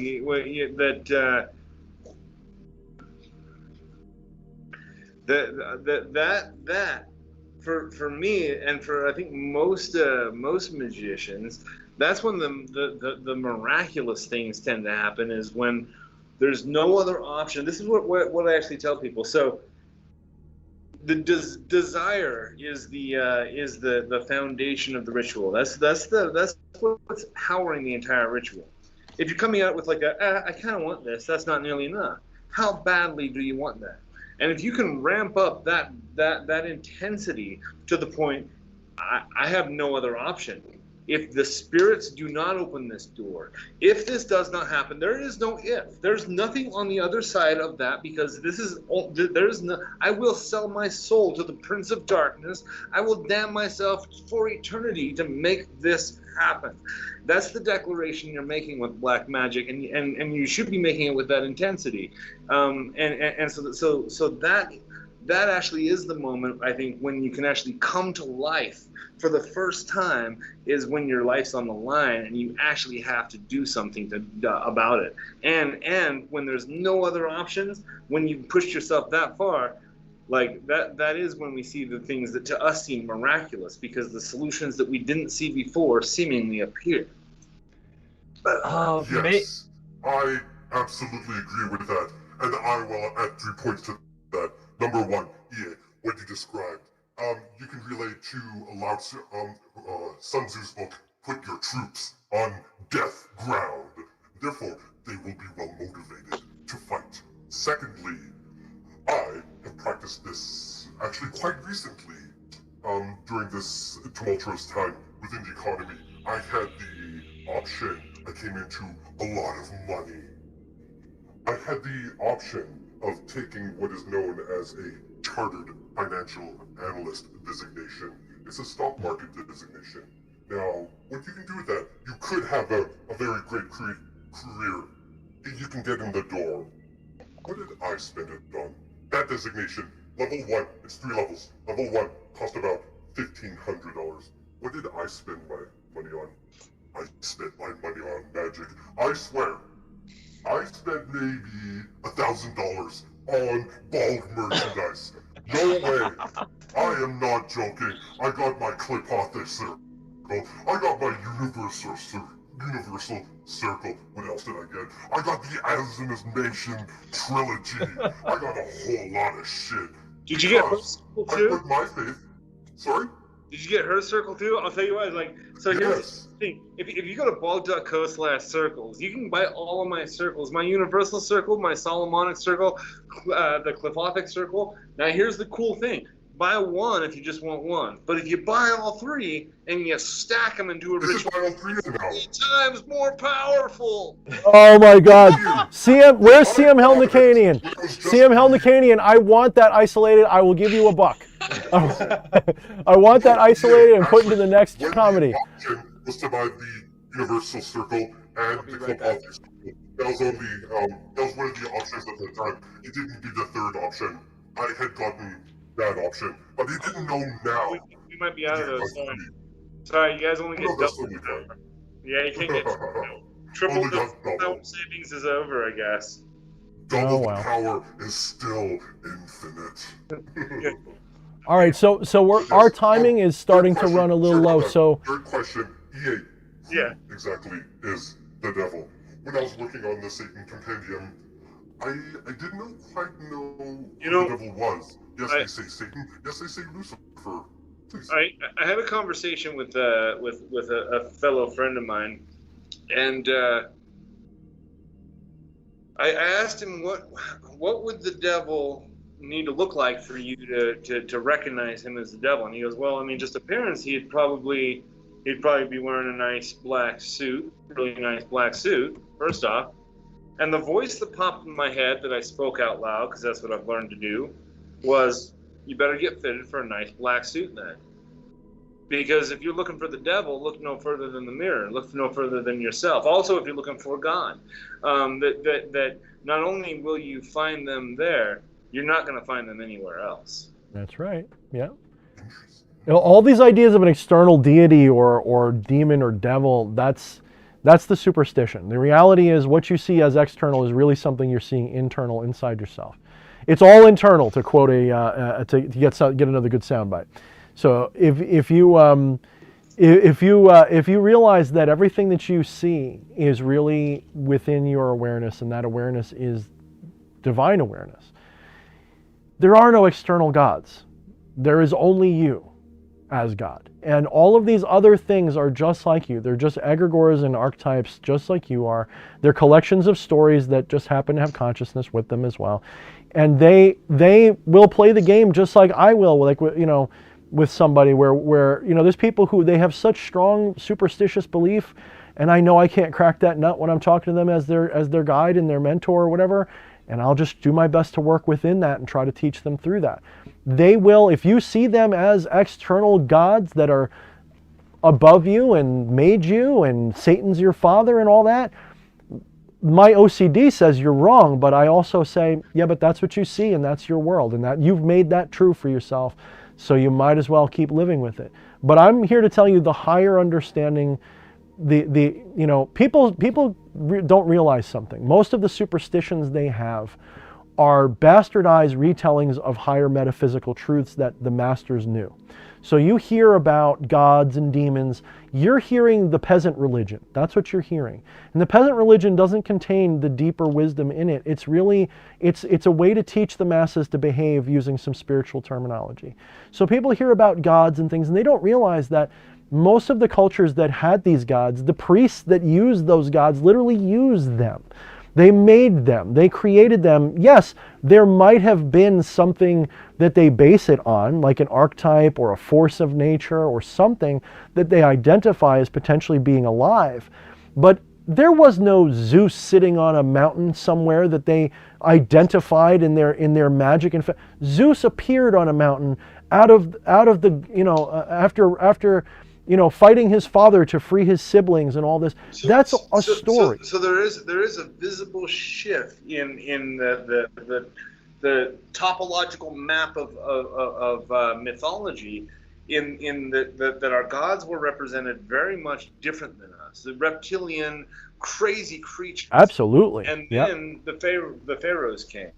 And then they looked very much like men. In fact, the pharaohs, the gods, you know, were basically the creations of now this pharaoh has become a god. Worship him forever, and that's when gods basically started taking human form, was in Egypt. But before that, they were hideously different than us. And I think that's probably that's closer, I think, from my mind, to get outside of itself is to get more alien.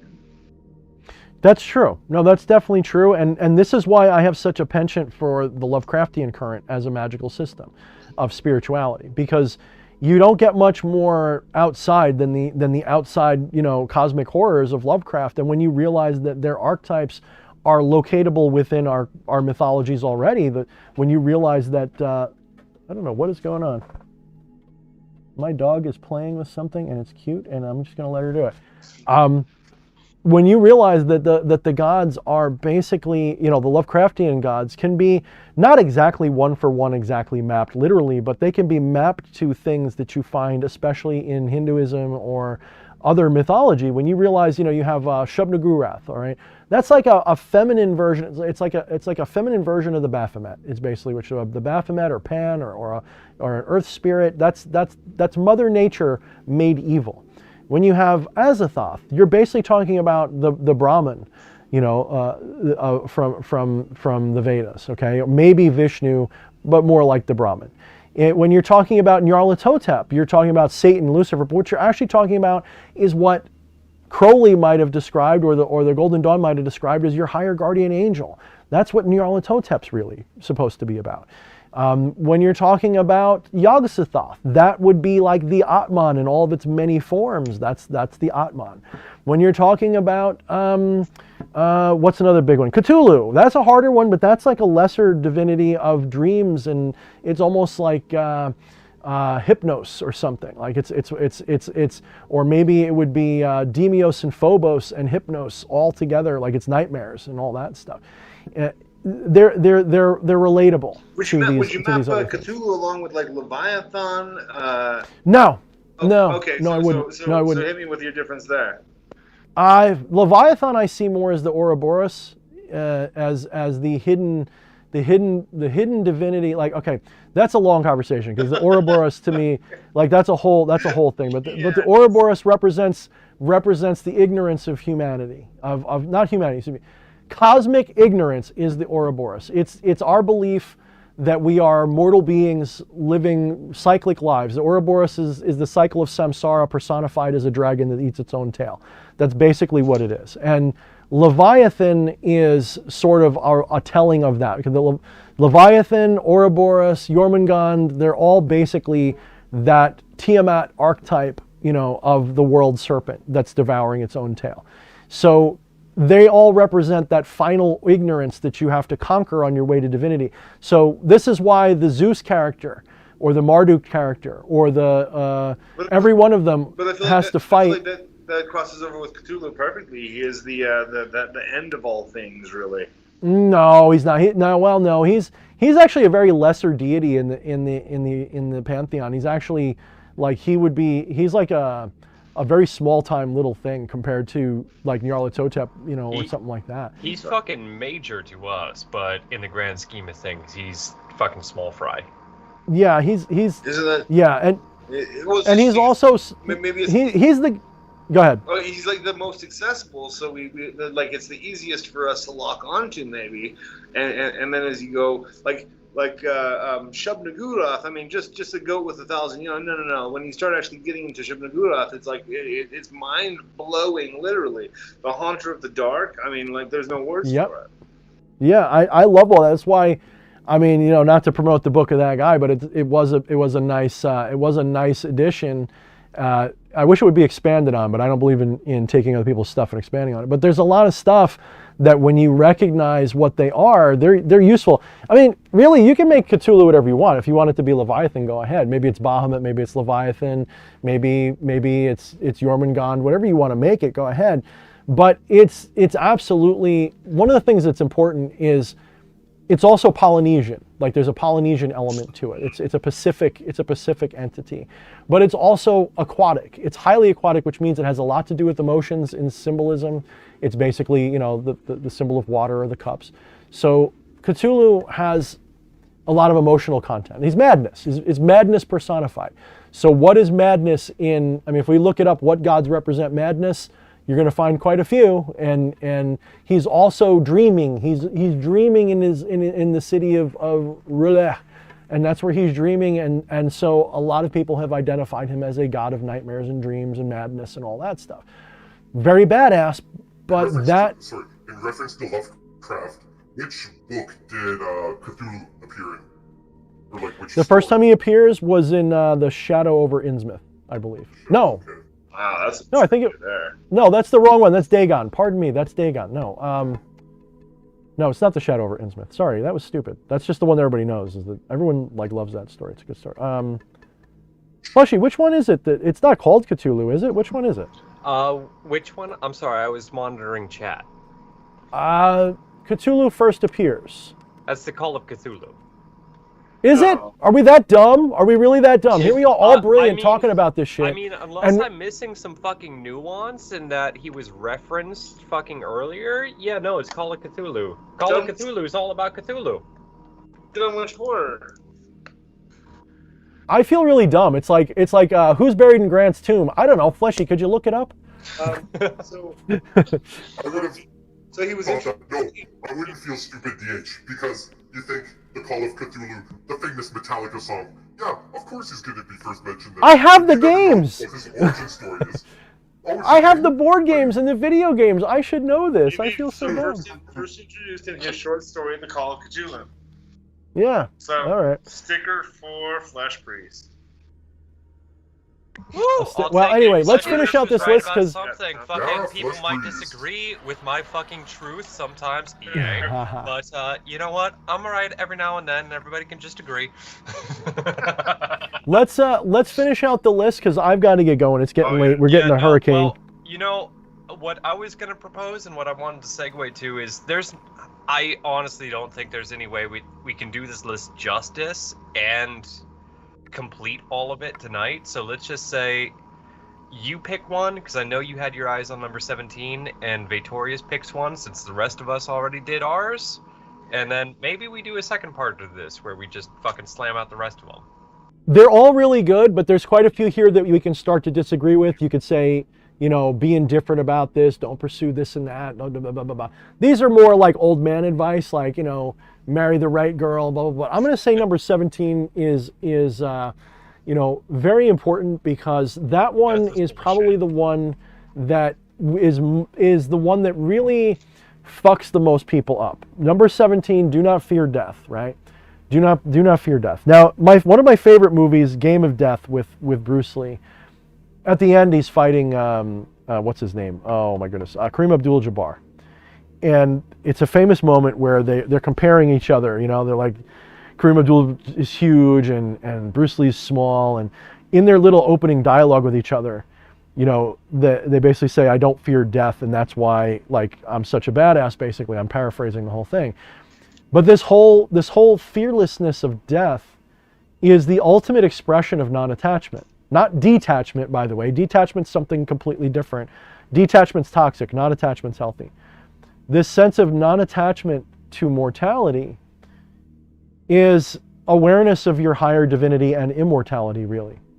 When you're no longer afraid of death, it's kind of like being someone with nothing less to lose. You know, when you're somebody who has literally nothing to lose, you're capable of almost anything, in a way. You know, no one can stop you. No one can tell you, don't you dare or else. When you've got nothing else to lose, or if you don't fear death, it's like having a superpower.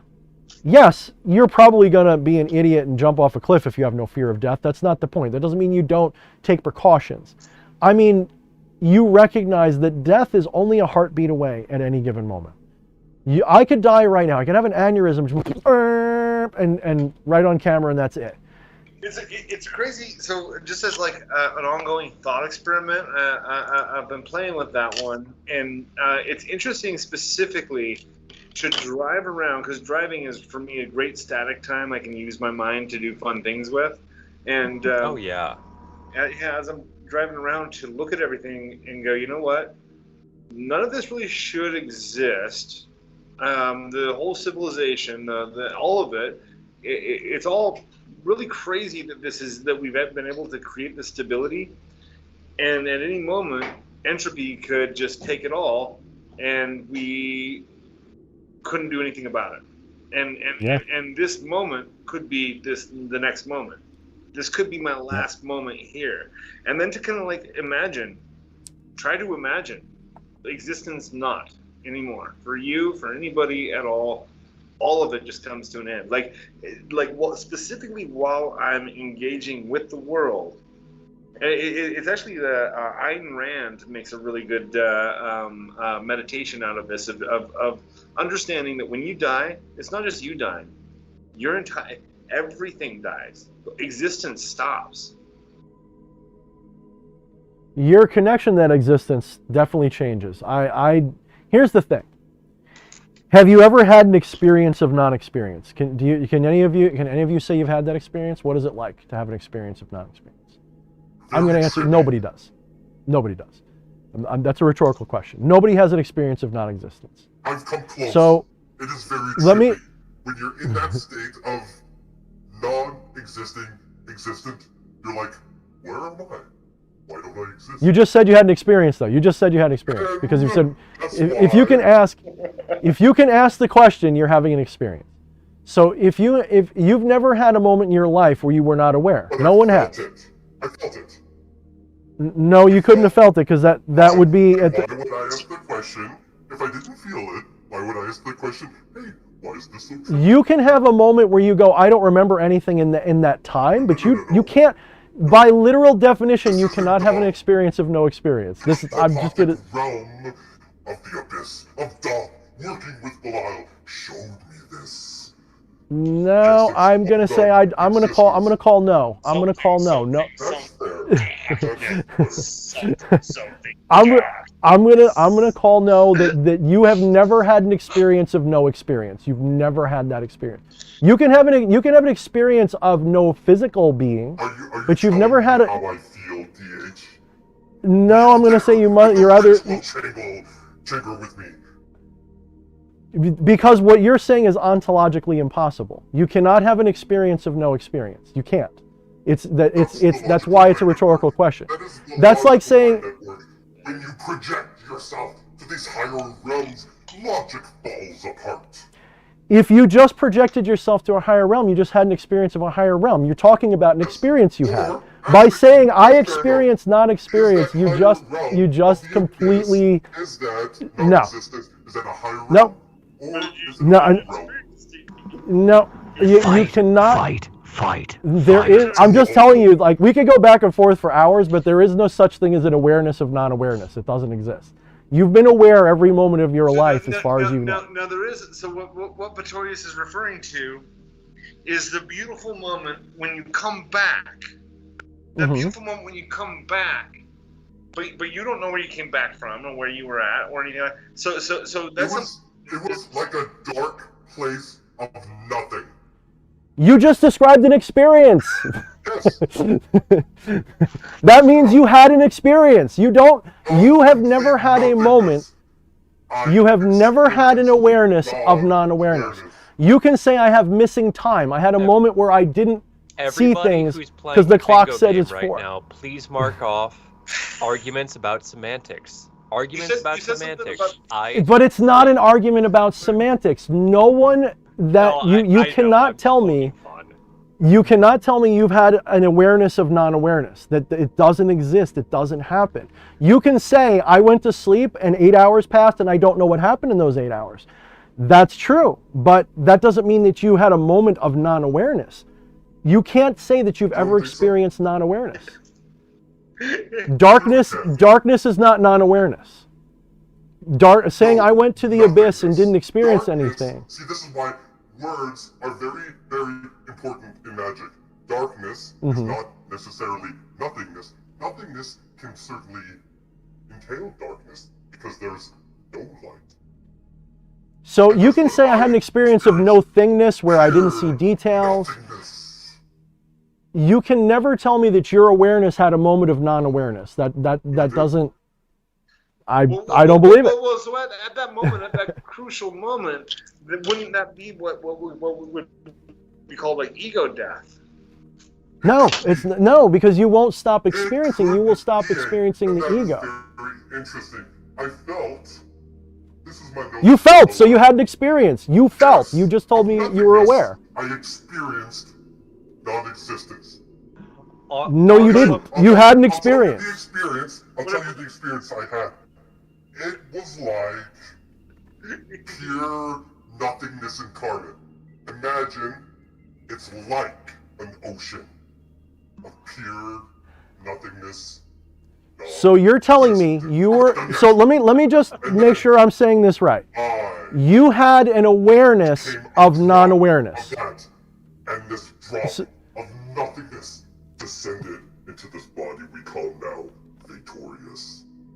So you can absolutely have. Had revealed to me this. Yeah, I get that, but when you say I had an awareness of non-awareness, that's not real. That's not what you experienced then. You could say I had an experience of the void of. Isn't your entire thing nothing is real? Right, but that's not what you're saying. You're not saying that. Duality?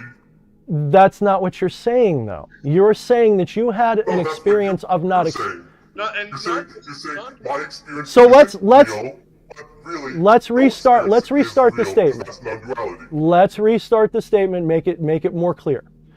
I said before that you have never had a moment of your life where you were not aware. Is that true or not? False. Then I asked you, could you name a time when you were not aware? Yes, but I was in that ritual.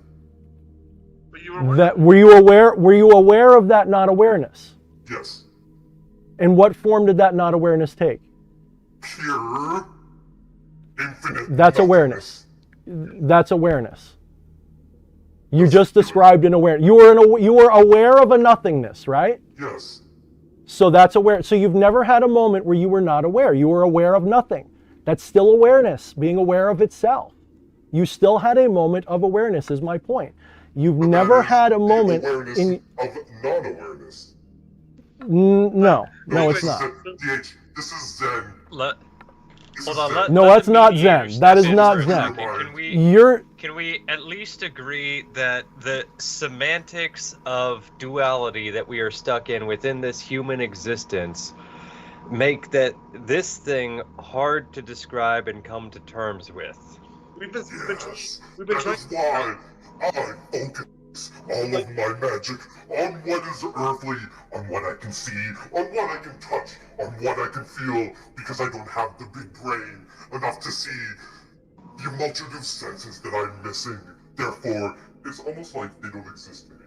It's very sad, actually. So Very existence sad. and I need a awareness bigger are not brain. necessarily I need the bigger same eyes thing. to see the light particles. Right, but when you're telling me you had an experience of nothing, that's still an experience. You had an awareness. That's my point. You're always aware. You will never know in the time in your universe. You will never be able to point to a time where you said, I had an awareness of non-awareness. If you're saying that, you're either misunderstanding the point, or this is something that not only would you be the first person on Earth to have ever had this moment, it's ontologically impossible. It's like saying, I'm clearly the first person on Earth to have had this amazing experience with a ball. so you can absolutely, because when you were saying that was Zen, Zen is not the experience of no awareness. Zen is the experience, yes, of no experience. You can have a moment where you shut off all worldly experience. You can be completely just conscious of itself. That's true. But what is that? Okay, that is not a worldly experience. You're right, but that's not the same thing as saying I wasn't aware and I was aware of it. You can black out, you can have missing time, but awareness is always contiguous. It's always there. You can never know a moment when you're not aware. I feel I have to very disagree. I have to trust my feelings with this. Okay. Do you trust that 100%? I trust mine 100%. I trust mine 100% too. Ooh, duality. You disagree with me. I disagree with you. Two different points opposing each other. The essence of that reality.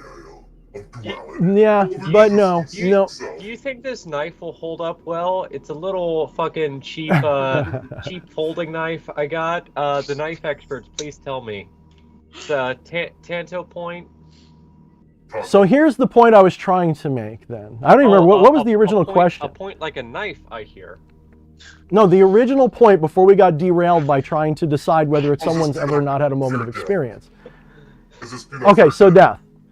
So you've never had a moment without awareness. Awareness has always been in your experience. You've never had a moment where you were not aware. Now here's the thing. You may forget the experiences that you had. You can say, I forget what it was like 10 years ago today at this moment. But you're always aware. You're aware right now. The thought experiment would be this. You put a gun to your head. Susan Wojcicki, this is hypothetical. You pull the trigger. At what point do you know that you're dead? When you see yourself floating up and you see your dead body. Well, that's not death then. You're still there. I'm talking about actual death. I'm talking about oblivion death in the Ayn Rand sense. In the Ayn Rand sense of I'm dead and that's it. Like experience stops, time stops, memory stops, all of it stops and I cease to exist. When do you become aware of that moment? When do you say I stopped? Can you have the experience of death if the experience of death is utter oblivion and non-experience? I would argue yes. And now, this is a very important point DH brings up. He brings up the of thought experiment being logical, life being logical, life is inherently illogical, surprisingly. Picture a rainbow. You have 7 colors. One section of that rainbow, you can have an infinite spectrum of yellow. Take numbers, for example. How many infinities are there? There are multitudes, if not infinite infinities. You could have an infinite number of numbers between the number 2 and the number 3. Does the number 3 exist? No, it actually doesn't. We use it for our purposes of practical communication. To build the pyramids, we need practicality and logic to an extent. But Well, you'll understand I that mean, a lot of the... what reality is, if you're going to say, like, triangles aren't real, Pythagoras would disagree. He thought triangles were Well, everything. wasn't Pythagoras... He's a little crazy. Is this the Platonic forms he was talking...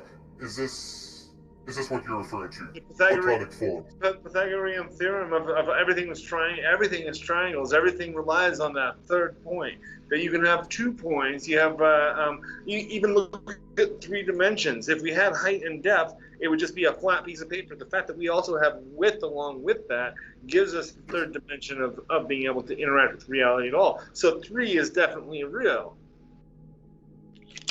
For practical purposes, yes. I'm gonna say we're gonna have to hold this one for another time because there's so many things I'd have to unpack to just like argue with you guys like for hours. Phase 4 now? Yeah, let's guys. Tune into the next. What is the number we 3? debate Stop. The Let me. existence of 4, everybody. Okay, seriously, though. This is from Number File. This is what led to the discovery of the quantum computer. This problem of there not being... It's called the broken number system. It's in Number File. It's a YouTube channel on mathematics. And it talks about this theory, how numbers, when you think about it this way, numbers aren't inherently real. It's very interesting. No, they're not. They're not inherently real. They're ideas. They're literally you taking a non-dual thing and quantizing it with little boxes around ideas. That's all it is. For practical purposes. The thing with mathematics and science that if mathematics and science is being its best self, it's not creating anything, it's discovering principles that are underlying. So it's not the creation of 3, it's the understanding of triplicates. Yes. Yeah, well, so you have, Plato's got forms, the idea of forms. These are ideas that are immortal. They've existed before humanity, will always exist. They're basically concepts that exist in the astral, if you will. The thing is this, okay? Obviously, I come from a non-dual perspective. I don't know if you all do. I think EA somewhat does to a point, and blah blah. What's that? When I want to. When you want to. I'm super non-dual. I'm probably the most non-dual person. He's so non-dual. It's actually 40. But depending upon your view of that, the whole idea of numbers, the whole idea of division, the whole idea of separation, all of these things are just ideations. This gives rise to the idealism school of reality. The problem is non-duality is also not idealism. It's actually properly an understanding of the disobjectification of reality in which the subjective and the objective are merged as one thing. So that means the quantized and the unquantifiable are the same. The thing you have to realize is that imagine reality is more like a Rorschach ink blot that is made out of the same color, the same shade of color, that's just got different gradients of shade. So you can't even say that it's 2 separate colors. It's all one light, one color, one thing. And where it's thicker or darker or lighter, you can recognize a pattern. But until you recognize a pattern, there is no pattern. The pattern emerges when you recognize it. When you look at this Rorschach ink blot, have you ever looked at a really complicated one and before you spotted the pattern, it was just a blob of colors and light and shit like that? What is that? That moment is what reality is more like. That's closer to what the real reality is. But as you look at it for a moment, quickly your brain wraps around the shapes and says, there's a dog and a cat and a wheel and a this and a that. And you make a story out of it, basically. That is Maya. When you create the patterns out of the chaos, out of the infinite chaos, that is Maya. That is the illusion. That's the dream. That's numbers. That's numbers. That's basically numbers. Numbers is left brain. Is the really highly left brain version of a Rorschach ink blot. You look I'll at take things. You further, DH. It's not just numbers. It's the stock market. It's randomness. It's everything. It's consequence. Not coincidence. It's. It's everything. Let me bypass this. I'll do a little roundabout here real quick. Is Jeff asked the question. The big question by lots of people would be, what is truth? An interesting thing to ponder. Ask the deities that. I did ask the deities that. I asked one particular deity that. His name is Mike. And Mike said, you know what truth is? Truth is the story you tell. Now, each individual is telling their own story. For instance, interesting, Vittorius here has a completely interesting view on what experience and existence and such is, and it's his truth, his reality is the story he's telling himself and others is his truth and his reality as much as yours. So when you look at truth, like truth is probably the least objective thing in the world because it is your story. I tried to be objective as fuck. Objective as possible. Because I'm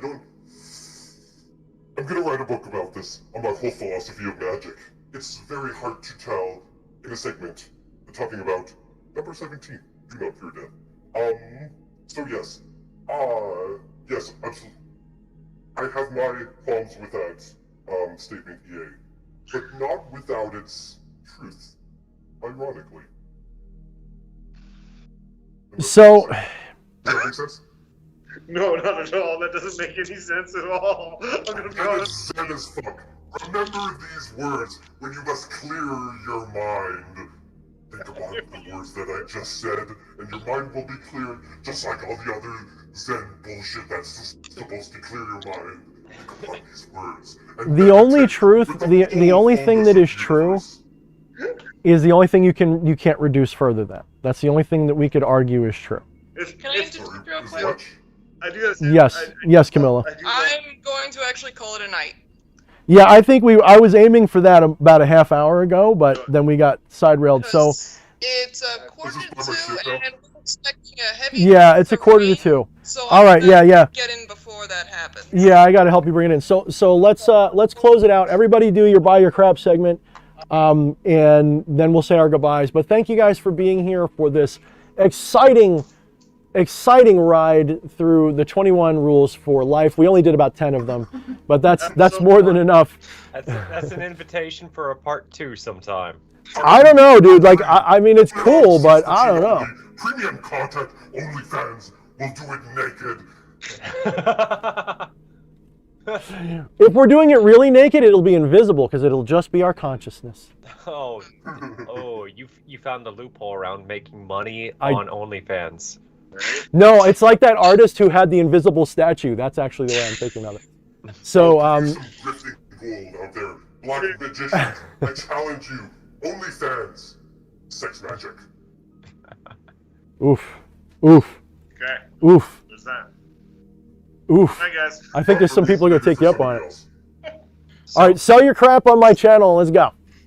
Yeah, and I'll make the plugs for you all because you've been such great guests, and please expand upon it if you want to. Go to balg.co for these fucking glorious motherfuckers shit. They sell good shit if you don't know, but I think anybody who's here already knows that. And for Camilla's great shit, go to etsy.com/mind the shadows, and you can expect some of that in about a week. Some of those glorious fucking black mirrors. And DH Thorne you can find in the doobly-doo down below in the link tree for everywhere you can find him. Amazon, of course, is the best way to support Get Crap for Crap by buying some books. And my weekly class, my video class, is really good. That's my favorite thing to push right now because it's really a service. It's a good service. And it's really cheap. It's $20 a month, which is ridiculous. You get a live class with me, live on Discord, and it's really good stuff. Yeah, that's only like 1.5 Dogecoin.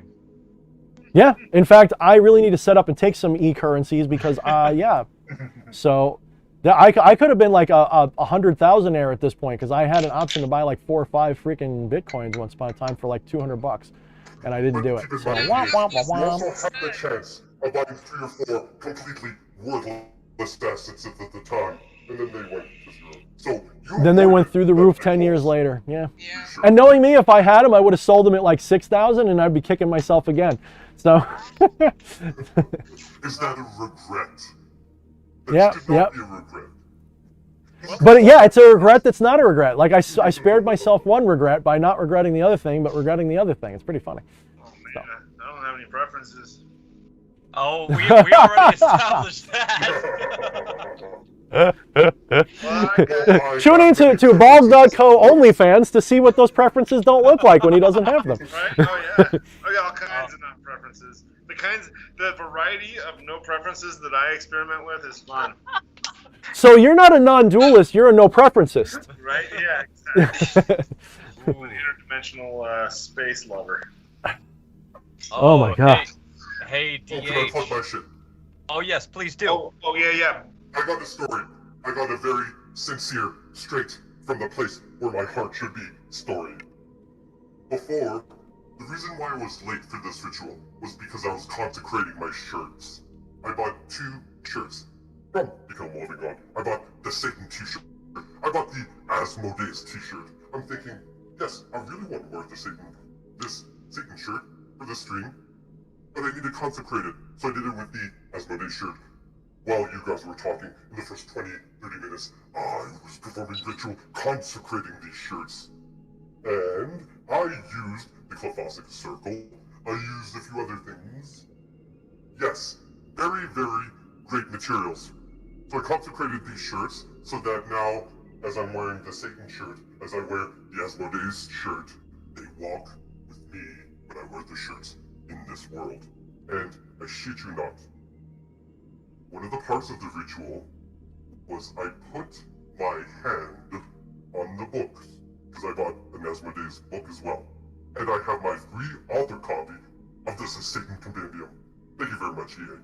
Anyway, I had slammed my left hand on the Satan book, and then I got a text from a friend.